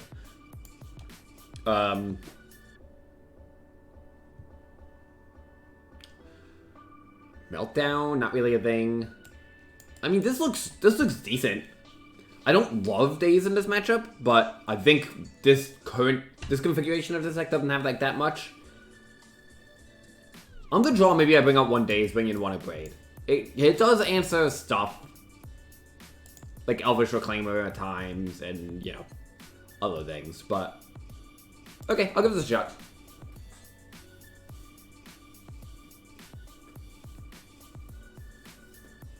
Oh man, this hand is rough. It loses to Wasteland. It's not super good against the 2020, but Murktide's a very good threat in the matchup. I'm actually going to keep this. Obviously, the hope is that I don't get Wastelanded, or I draw land. Reclaimer, yeah. I mean, that kind of sucks, because I kind of have to chain that. I think I am just going to Chain Lightning that. I mean, again, if I get Wastelanded, it sucks, but I think Reclaimer is important enough to get off the board. Because I just don't have any other good way to do it. Yeah, okay, so this is tough, but... So we'll just play Wasteland. Maybe that's just too risky, and I'm just supposed to Ponder. Saga. So we're going to Wasteland that now so they don't get to tap it for mana. Make me happy I brought in this a Braid. Ragavan. Okay. So, I don't know if they would play the Saga if they had another land. Oh, they had another Saga. Okay.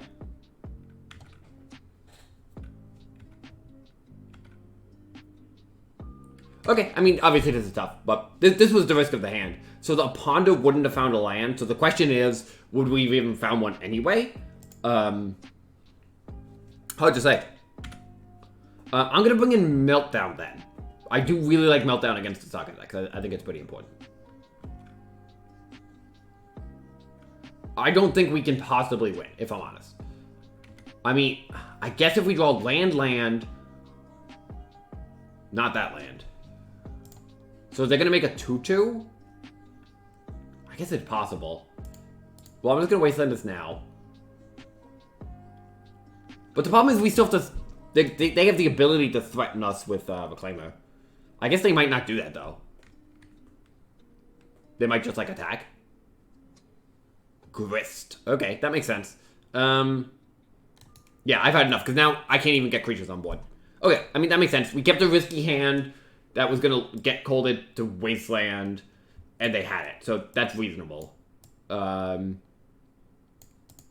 if they had that exact setup, which is a normal setup for them, of Elvish Reclaimer, follow it up with a Wasteland, that would punish the fact that I had to cast Chain on one and not be able to Ponder. And the Ponder might not have found anything anyway. But, okay, I'm actually going to bring out the Cage, because it is good against Green Sun, but it's not super hot against, like, Izzet Saga and just, like, some of the alternate game plans. So, I'd rather just not, like, rely on that. So, we're just going to do this. This seems reasonable. Okay, this is not the perfect hand, but we get to play Magic, and we have a couple of answers for stuff.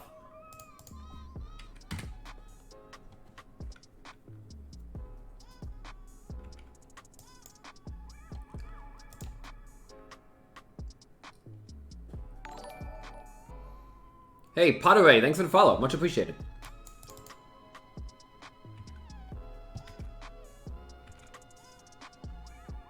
Forcible's not bad because they have, like, Choke or whatever.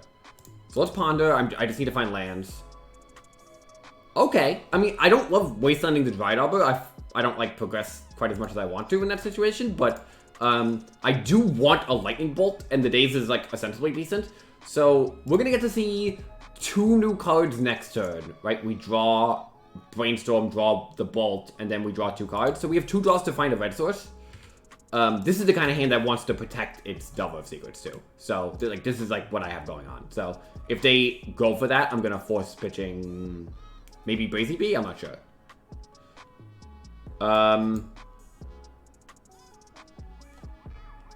I could force pitching Brainstorm, but Brainstorm might be important enough. Murktide's, like, such a good follow-up. I think I need to...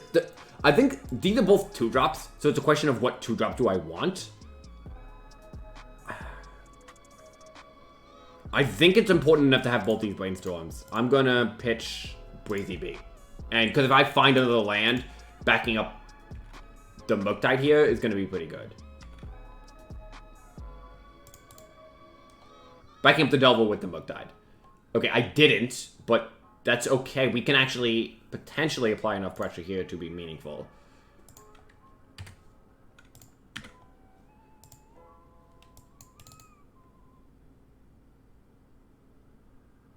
Saga. This hand's okay against Saga.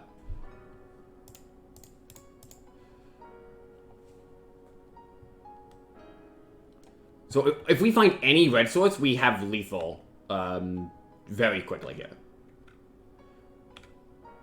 And we have a Brainstorm to dig for it. And if not, they still have to deal with double Delvers or find a way to kill me.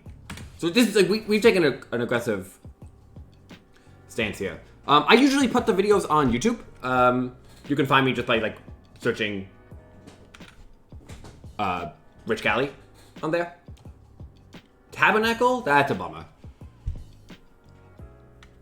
Okay. I might as well block then, because I'm not paying for both.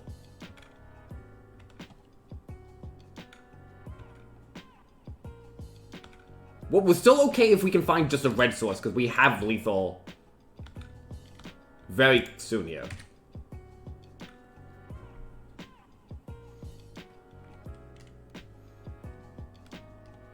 Let's see what the Saga can find for them.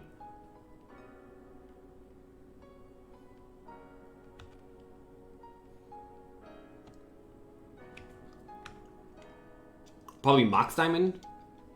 Shadow Spear. Oh no, don't have a land, please. No! Okay, that's gonna be tough now. Cool. Okay, okay, that's pretty good. That's a pretty good setup here. And we didn't find lands. Of course, developing would have been nice here, but... So do I have to let this go so I can draw a land for Murktide, which actually gives me a chance to win this?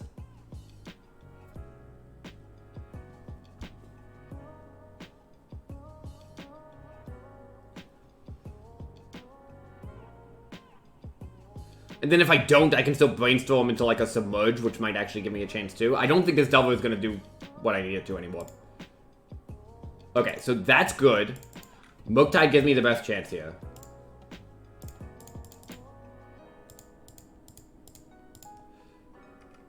It's a 7/7. It's lethal next turn.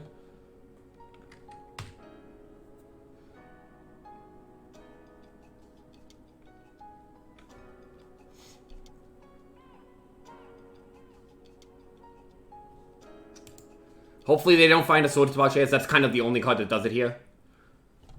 They could just attack the Reclaimer in order to not die to Bolt, but it's such as the way. I think I did what I could this game. I think keeping the Murktide was really important here.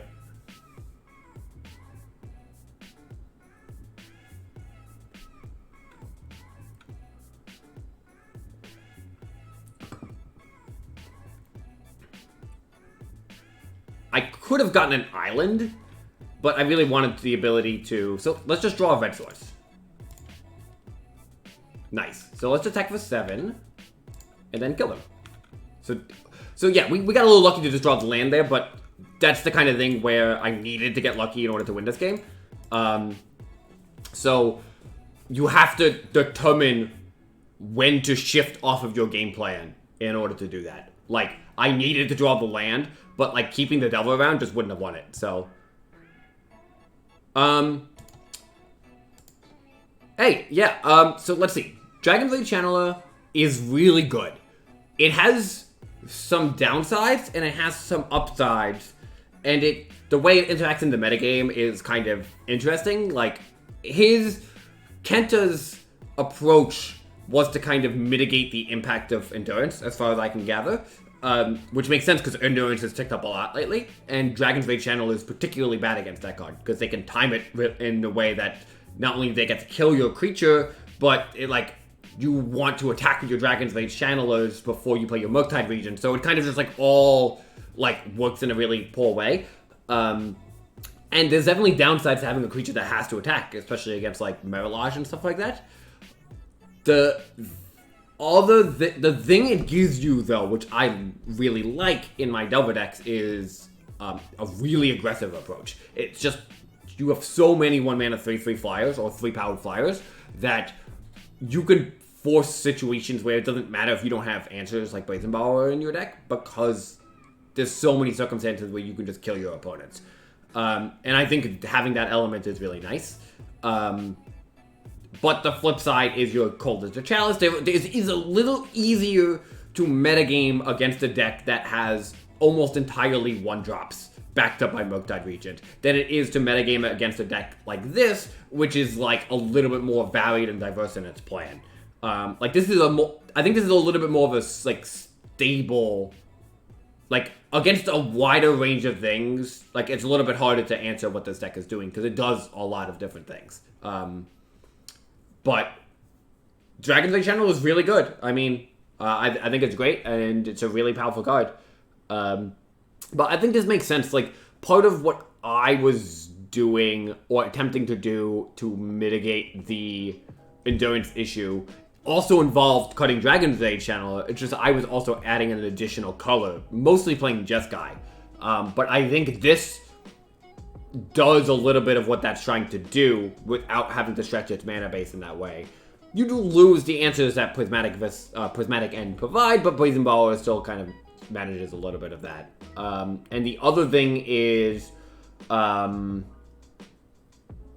completely lost my train of thought, but I don't remember. If I remember it, I'll bring it up. But nevertheless, I mean, it's good. The deck feels good. This is the first league I'm playing with it.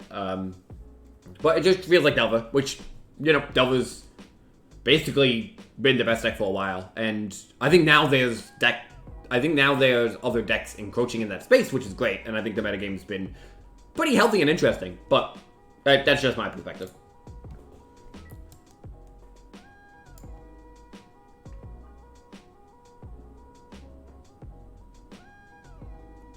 Oh, the other thing about Dragon's Blade Channeler is that you lose the ability to play cards like Unholy Heat, which is actually really sick because Delirium's kind of hard to get naturally without helping it. So Unholy Heat plus Dragon's Blade Channeler is actually really sick. And that gives you a lot more random ability to answer stuff you would never have been able to answer before, such as Grist or Night Roll queries that aren't massive, or whatever.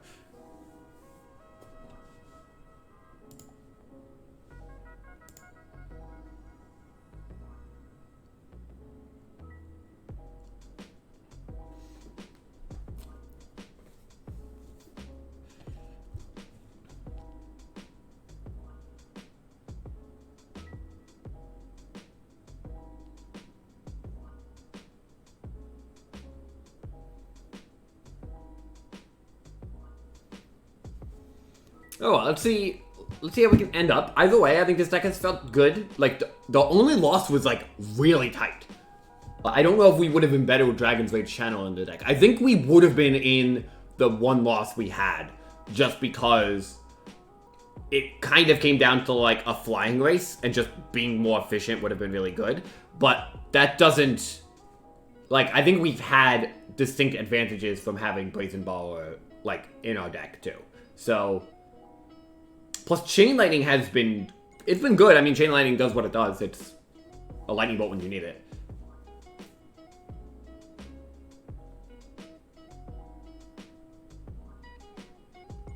Kenta's also, like, extremely good at this archetype, too. So, like, it definitely, like, his decisions are absolutely worth considering. But he also just plays very well. So, like,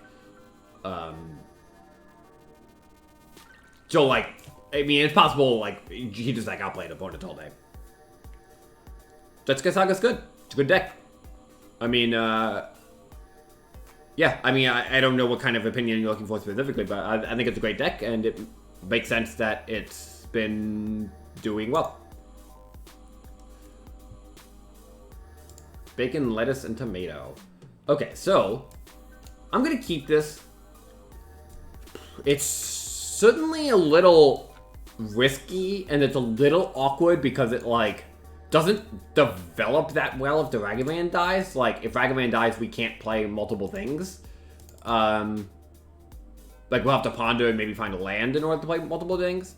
But I think the upside of having Ragavan stick... Like, I don't know if you can mulligan a hand that all one-drops a land and a Ragavan, which they have to answer as opposed to just Wasteland. Now, they could force plus Wasteland me. That would be a bad... Like, we're probably going to lose that game. But... And the other thing is if they answer Ragavan and we ponder don't find a land, we'll probably have struggle in that game too. I'm not just going to play Delver, I'm going to ponder. Okay, Stem Studying an Island is pretty good. If they go Delver as well, Vile. Okay. So either Merfolk... Man, right on time.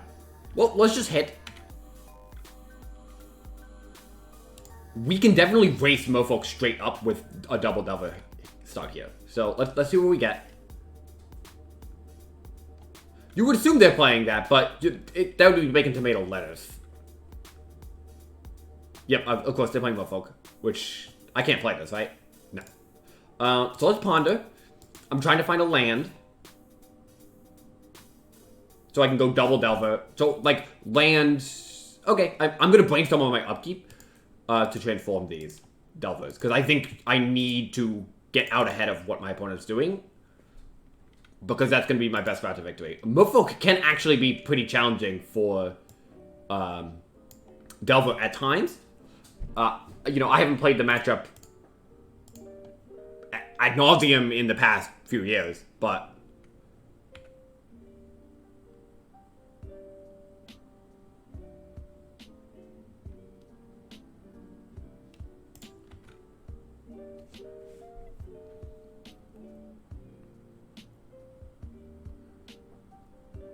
So I don't even know exactly what these decks generally look like these days. This feels like a Silvergill adept to me. If it's a Chalice, I have to... I think it's correct for me to do this.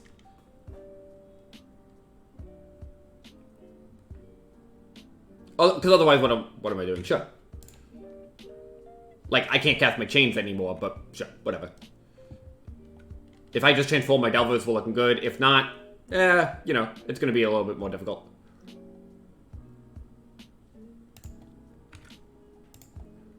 Let's just attack. I would love to hit a true name.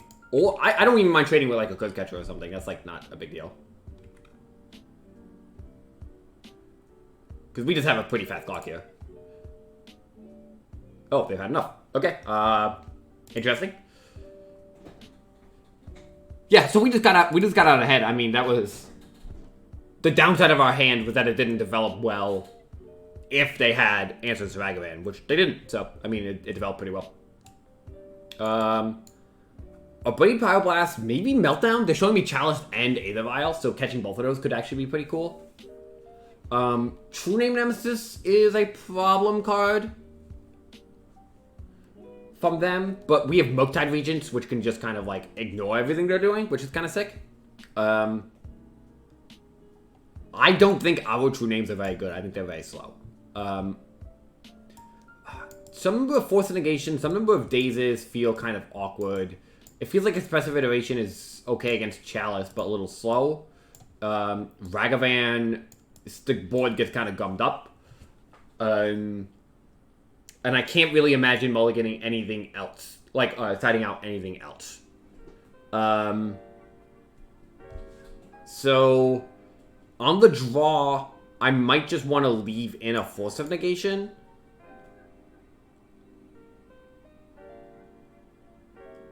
Like, I get to keep, if these are the cards I don't like, I get to keep 3 of them. So if I go, like, Force of Negation, Daze, 1 more Ragavan.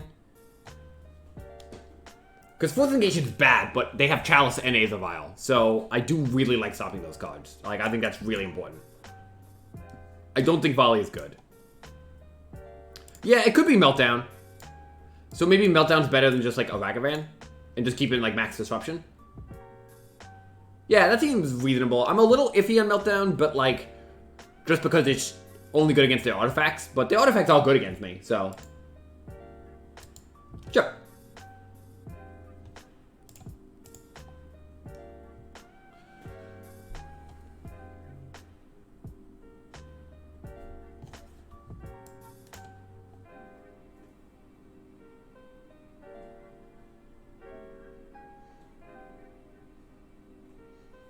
I just have nothing to say about Descent. I have to mulligan. This hand's good. I'm gonna put Wasteland on the bottom. They do have cards I want to Wasteland for sure. I could have put Force on the bottom, but I think stopping Vial is probably important enough. Although Brazen Borrower does do something there. And Forcible's like pretty crappy against Cavern of Souls. I'm gonna put Wasteland on the bottom. I don't know about this. It might be better just to bottom Forcible. And then they just like Vial. I don't know. That feels so bad. I'm gonna put Wasteland on the bottom. I think if they Vial, I really want to stop that.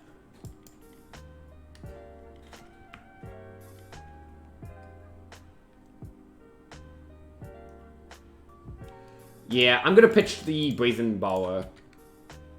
If they back this up with a Daze, you know, so be it. We still have answers for Vial. We're just gonna start to fall behind on board. But Pyroblast does somewhat get like catching that back up because it's just a cheap answer.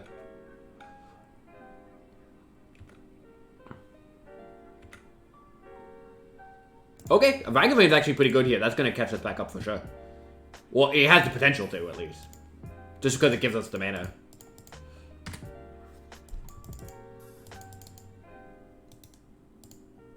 Do they have a Forcible as well? So they kept like a really disruptive hand?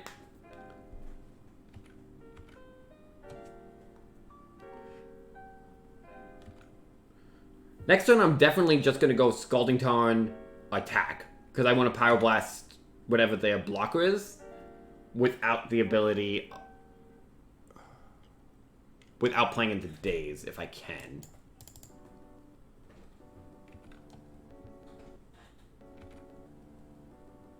That was good.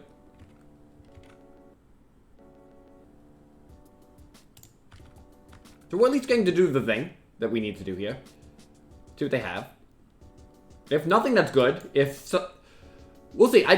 It's possible they kept, like, because they did tank on the hand for a second. It's possible they kept, like... We'll see. We'll see what they have. I'm definitely answering a 1-drop here, because... I don't, like, love it, but I think getting Ragavan through is pretty nice. And if they Forcible, that's not bad. Like, we'll just trade. They have 2 cards in hand. We'll get a double down.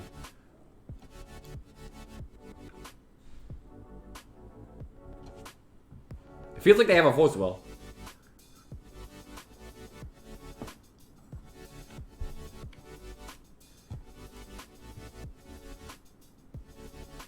They do. Pitching True Name. So they only have 2 cards in hand. I mean, I don't know exactly what they could have, but This seems about as good as it's gonna get for me. I get to go Delver off Volk, and now I have a Ponder. Like, if they don't have a Chalice, I get to play all my cards. If they do have a Chalice, like, they're not killing me actively, and Delver's gonna do some work here. They pitched True Name. I don't know if they have other cards. Well, hello, Dubious Candy.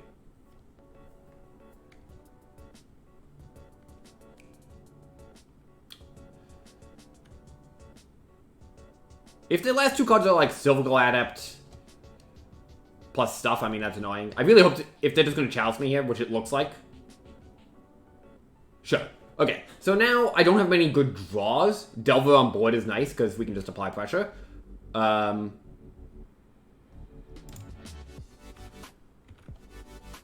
gotta hope it's good enough until we draw an Answer or a Mugtide. We're currently racing, like, a True Name. We're not racing, like, 3 creatures in a row off the top of the deck, but so be it. They don't get to cast 1-drops either because of Chalice, unless they draw a Cavern. They only have 2 cards. I hope they don't have the one that trades with my Delver. I don't know what it's called. The 2/2 that makes creatures lose abilities. So they don't have any creatures in hand. This is great for us. Question is it good enough? All we have is Delver. For now. No plays, nothing.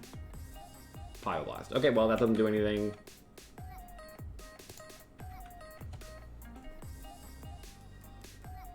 We have a little bit of time. I'm not going to fetch the life. Every point could matter here.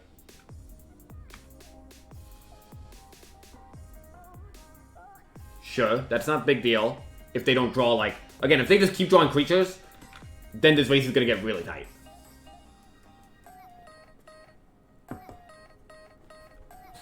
We don't have an infinite amount of good cards in our deck. Cavern, sure.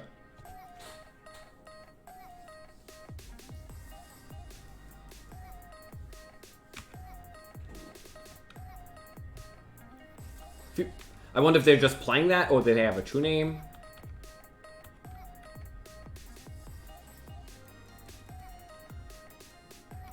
Again, none of our cards do anything yet, but...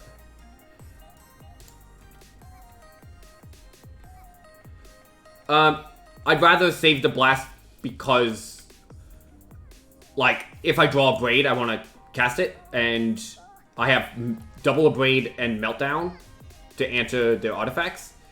And right now, the Delve Flyer is good enough as it is. Like, this is 3, and then it becomes 5. So, and it still just costs 2 mana.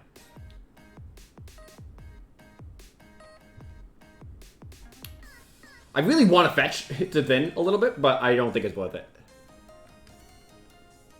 What is this? Oh, Chalice for 2? Okay, I'm just gonna force a negation removing Brainstorm. I still don't really want to, I still don't actually want to fetch. They have a Cavern, so it's not like I'm countering anything from them. This is unfortunate if they have Brazen Borrower, which... It's possible, but they would have ticked this up to 3 and used it to block my Delver by now.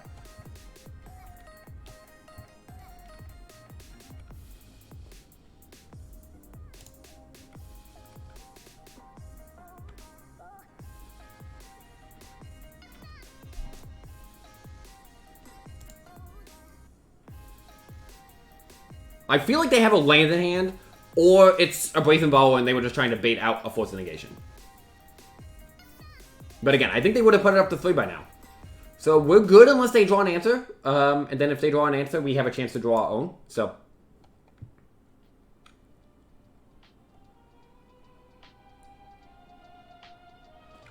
Yep. So we're going to put them to 1, and then they have to have an answer next turn.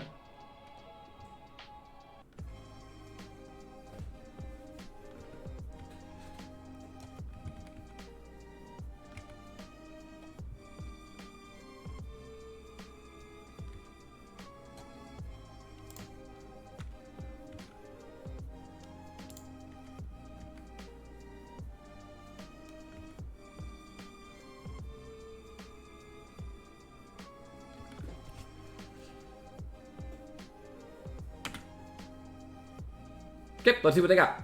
I mean, I've had almost no decisions except the Force of Negation and then some of the early play stuff, so. Which I'm happy with, like, my keep and everything, so. I've just gotten in with the Delver. Cool. Delver Secrets by itself. Cool, we went 4-1 with that list. It felt good. So this is the deck we played. Again, as I've talked throughout, there's no Dragon's Rage channelers here, and there's reasons for that. And it felt reasonable. I mean, Brazen Borrower and True Name, like, the shell of Delver, like, has certainly changed a lot as they've had a lot more options now.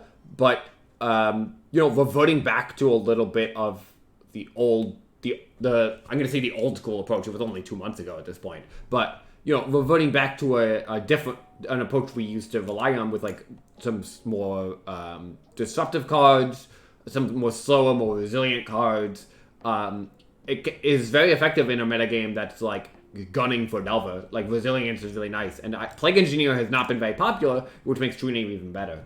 So I've been pretty pleased with this. Well, I was pleased with this. Let me say I have not been. I only played one league and it was with y'all watching. So I was pretty pleased. This felt good. Obviously, the Pyroblast is a better choice. That's the kind of card that, like, you know, it probably shouldn't be in your deck if you're not fully expecting certain things. Hey, Zone of Vast, thanks for the raid. Much appreciated. But,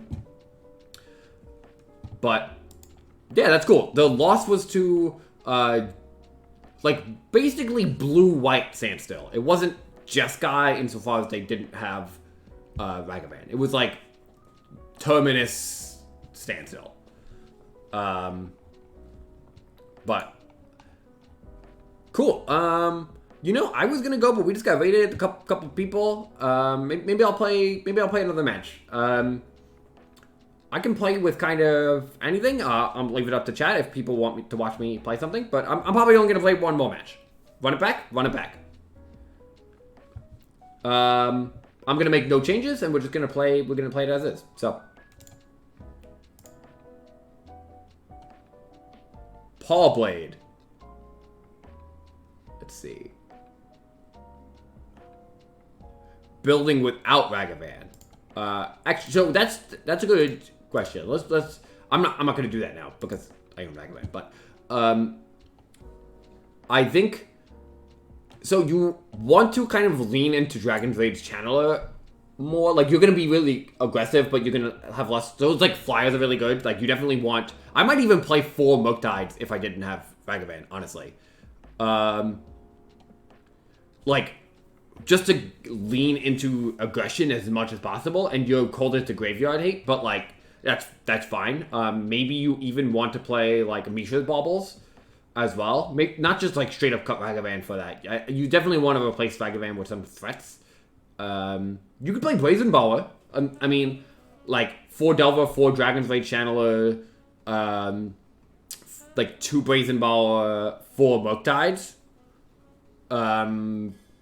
Then, like, you still play the Unholy Heats, because I like those. You could cut the Force of Negation. You don't necessarily need that, because you're a little bit less resilient deck. You're more of an aggressive deck. And I still think Unholy Heat makes sense, even in that context, because it answers things that you would otherwise have difficulty answering.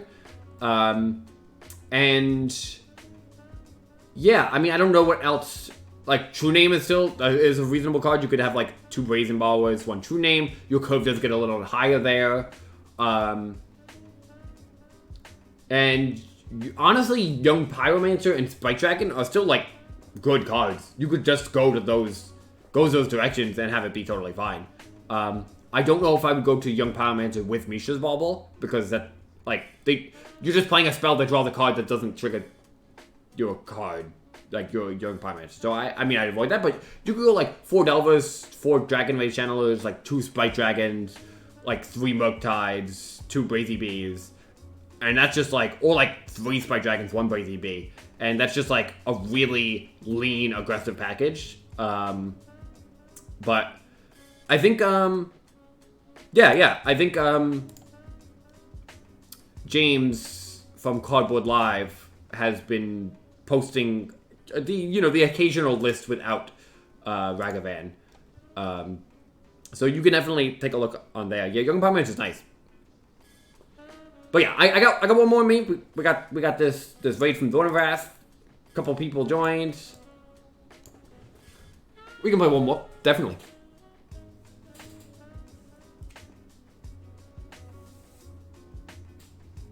Oh God.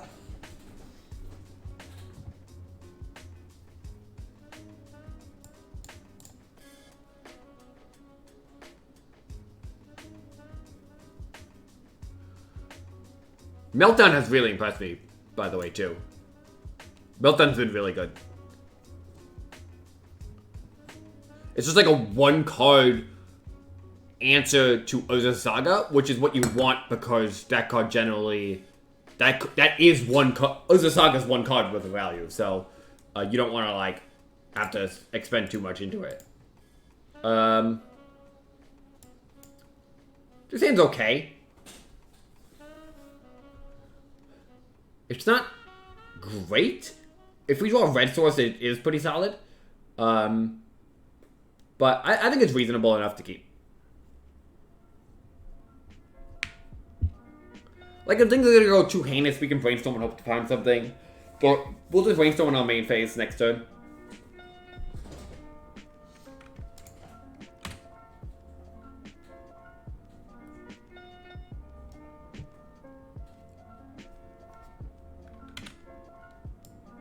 I'll brainstorm now if they play Ragavan. Okay, that's not Ragavan. Okay. I don't know what to make of this.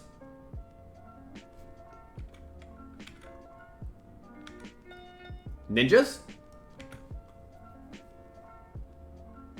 I'm gonna brainstorm. I still think it's worth it. And I think it's also worth playing a Ragavan as opposed to Wastelanding.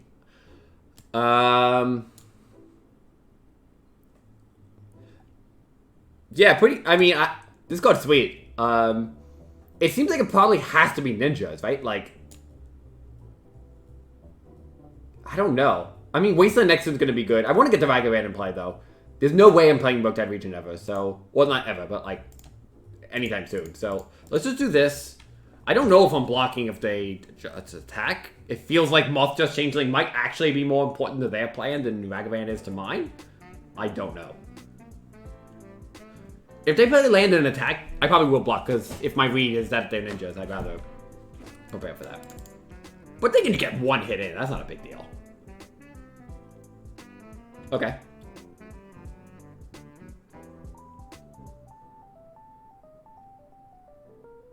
Let me...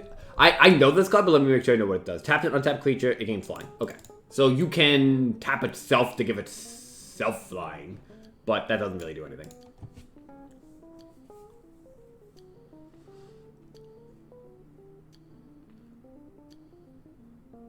Island. Okay.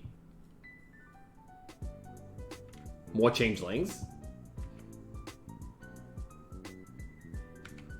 Okay.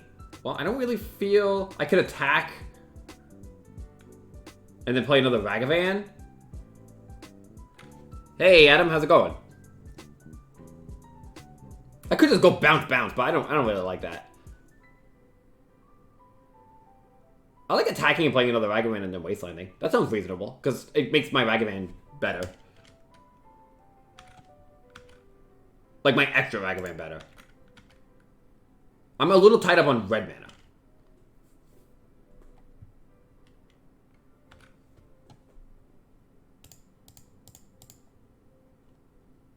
They pondered and kept. I don't know exactly what that means, but I'm still just going to do this.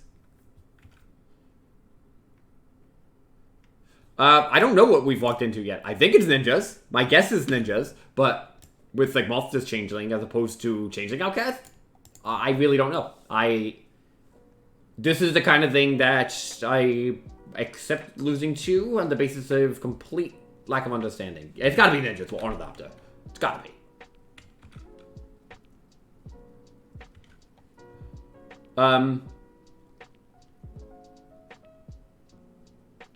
I'm just gonna Pyroblast the Changeling. And then we'll attack. We'll see what they do. Maybe they have Force Negation? That would be really funny. Like, Force Negation. Okay. Yep, it's Ninjas. Cool, that makes sense. They are missing lands, though. And I just get to Bolt next turn, so I'm not going to... Like, they didn't play a land. Maybe they're gonna Pondo or whatever, but... I've been playing some Pauper Delver lately, too, and that's been a lot of fun. I don't know. I think the fact that this card is just like there kind of made me think of that, but yeah, this is fine. Now I'm going to attack again, and now I'll just trade here, and then I'll play another Ragavan next turn. They also only have 2 cards.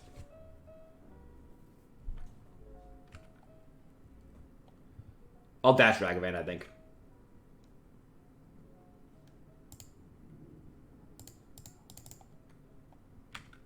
So let's see what they do. Probably no blocks. Then I get to hold up Lightning Bolt. Snuff out. Yeah, it's snuff. I guess maybe it's like the snuff out. The fact that it's like blue-black is making me think of that. But Pauper's been fun.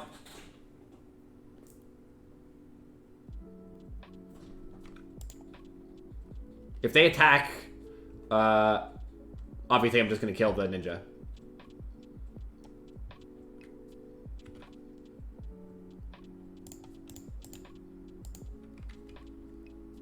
Let's see if they have days or whatever.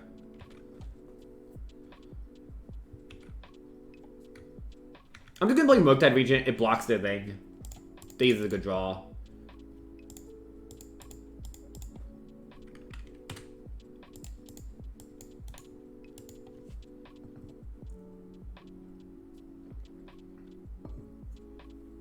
So if they go Snuff out, I mean, it's a little problematic.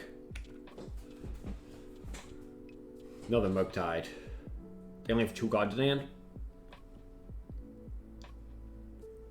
I kind of want to just hold up the Petty Theft. Let's get in 7.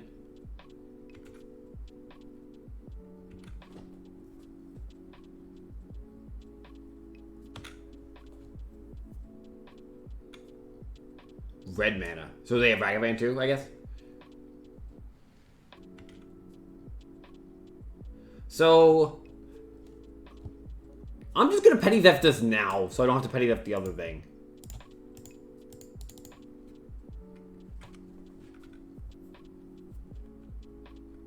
Okay.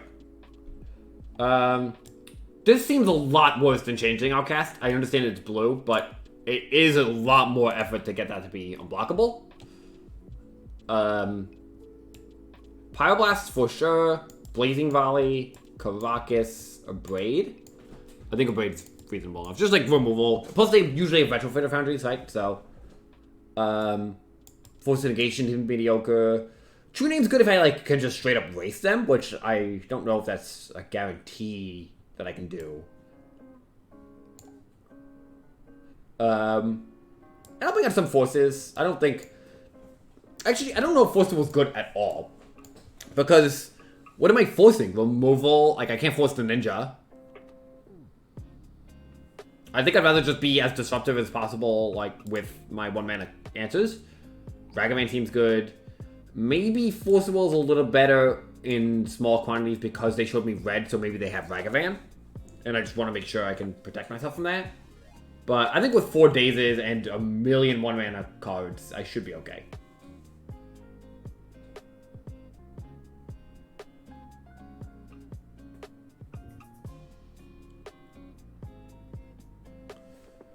Yeah, this is fine. Not perfect, but it's good.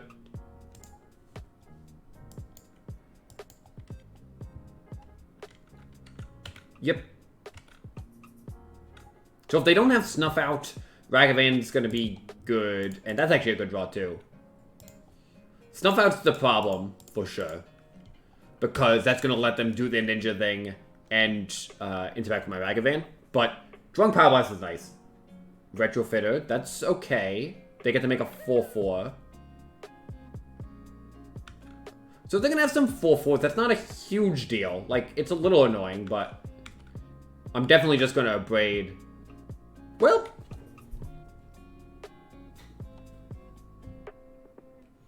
I could let them sack it, and then,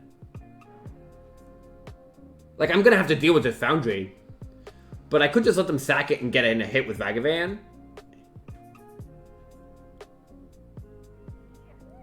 So, I guess here's what it comes down to. If I play Wasteland attack, they sacrifice a creature, they make a 4/4, I braid that creature, and they have no days or whatever, then I'm basically saying you're going to get another 4/4 for my hit. I get a mana off that, which means I can develop a little bit. Or I can say, alright, I'm going to kill Retro, they get a 4/4. Now I have to deal with 5 power with the creatures just like on board here. I would actually think I prefer... I think I can deal with Retrofit maybe in the long term. Or like ignore it for a little bit. Okay, I'm going to do that. I'm going to attack. I think I'd rather them have less pressure on board right now. And if they have days... Oh, they're not going to do anything. Interesting. Okay, this is good. This is good for me. Now I get to kill Retrofitter, and they'll have pressure. I kind of got a little bit of the best of both worlds. I'm definitely going to kill the Retrofitter. And I'm going to hold up Pyroblast for now. I think I'll just straight up hold up Pyroblast. If they put in a Ninja, I want to kill the Ninja.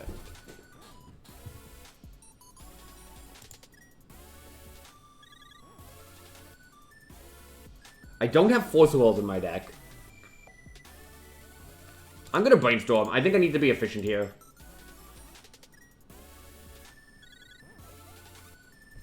That's interesting.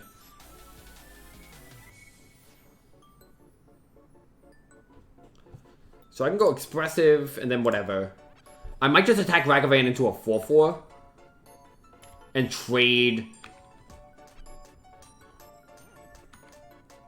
Trade the Ragavan for a 4/4. And then Chain Lightning it, and then play... Delver? Or another Ragavan. Might not be even be bad here. Let's see what they do. Yep, I'm okay with this. Okay, so let's go land, Chain Lightning. Get that off the board. I'm going to play Ragavan and force him to choose to be defensive or whatever else they're going to do. Oh, I'm definitely going to do this.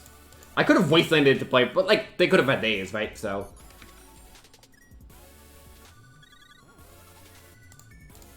We'll just do this. They only have 2 cards in hand. Only lightly. I haven't been playing, like, that much Paper Magic yet, but, you know, we're still kind of... Everybody's still kind of getting into the flow of that again, but... I'm going to play both of my creatures here. At least force them to decide to be defensive. I played it, like, the pre-release for Modern Horizons 2. I didn't play it for the D&D set. If they like, opened up a local event, I'd probably... I think I have, but, like, you know, I don't... I'd probably just play Legacy, so... Okay, this is good. Now they're being defensive. Expressive Iteration's good. So let's just cast that. See what we can find. These are good. Distant Hand, Days on Bottom, Land. I think I'm just going to attack for 3.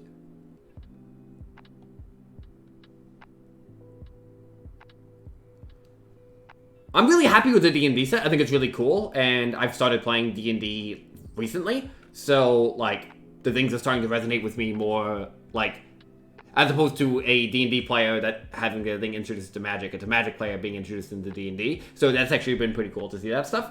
But I don't think it's, like... I'm happy it's not going to have a huge impact on Legacy. But I think the set is really cool in a lot of ways. So, should I just trade Ragavan for the Construct? The 4/4 is going to be problematic. Unless I find a Brazen Borrower or another Lightning Bolt. Okay, I'll just go do this. I don't know if it's getting better for me, but... I don't want all sets to be like that. I am very happy to see them push the bar.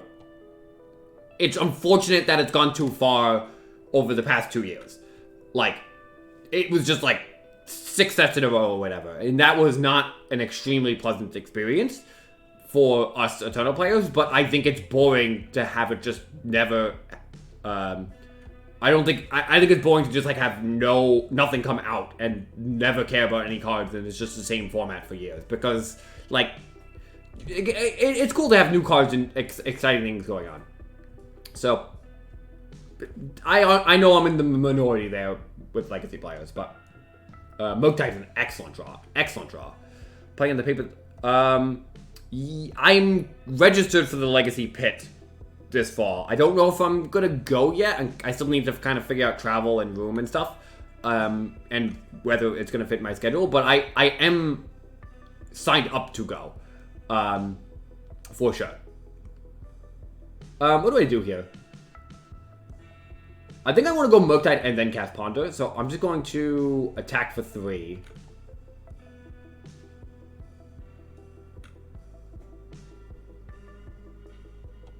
This song is really cool, actually.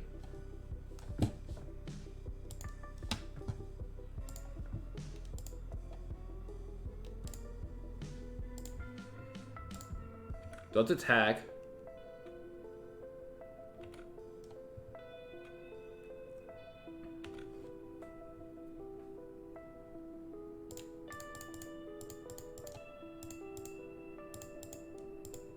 See if they have Force of Will. They doesn't seem like it. Yeah, every set was like definitely the problem. It was like far too much for. This is decent. Because at the very least, it's like a decent amount of damage. Because if they have Snuff Out for the Mok'Tide, I can now just kind of kill them.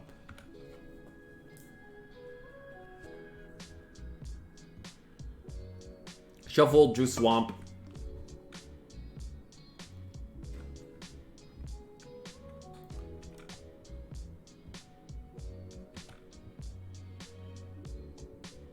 So I'm just gonna attack, see what they do. If they have Snuff Out, then I will kill them.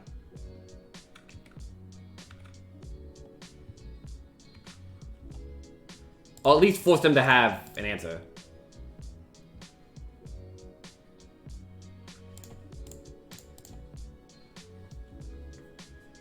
Cool, okay. Nice, yeah, they tripped up a bunch. I mean, Retrofitted Foundry is very clunky. It was powerful, like, they made a bunch of 4/4s, but, like, you know, we were able to force them to be on the defensive, which was pretty nice. It was right for them to be on the defensive, I think. So, okay, that's gonna do it for me, though. This was fun. Thanks, everyone, for checking it out. This deck list is good if you're looking for something without Dragon's Age Channeler. It feels solid. It feels very Dovery, which is kind of what you're looking for. It's a little bit less aggressive, but a little bit more rounded, which is nice. But thanks everyone for checking it out. I'll see if I can stream later this week. If not, I'll try to stream again next Monday. You know, I have a little bit of time for now, so that's pretty good. But I'm gonna send a raid. Let's see who's live here. Ooh, I always love sending people Sylvia's way. So Sylvia Wataro's streaming. Looks like they're streaming Izzet Delver with just stock Izzet Delver, which is great. So I highly recommend sticking around and watching that. But regardless, thanks everyone for checking it out. This is gonna go on YouTube if you want to subscribe to my YouTube channel and see where I post it all. And other than that, I hope everybody has a great day.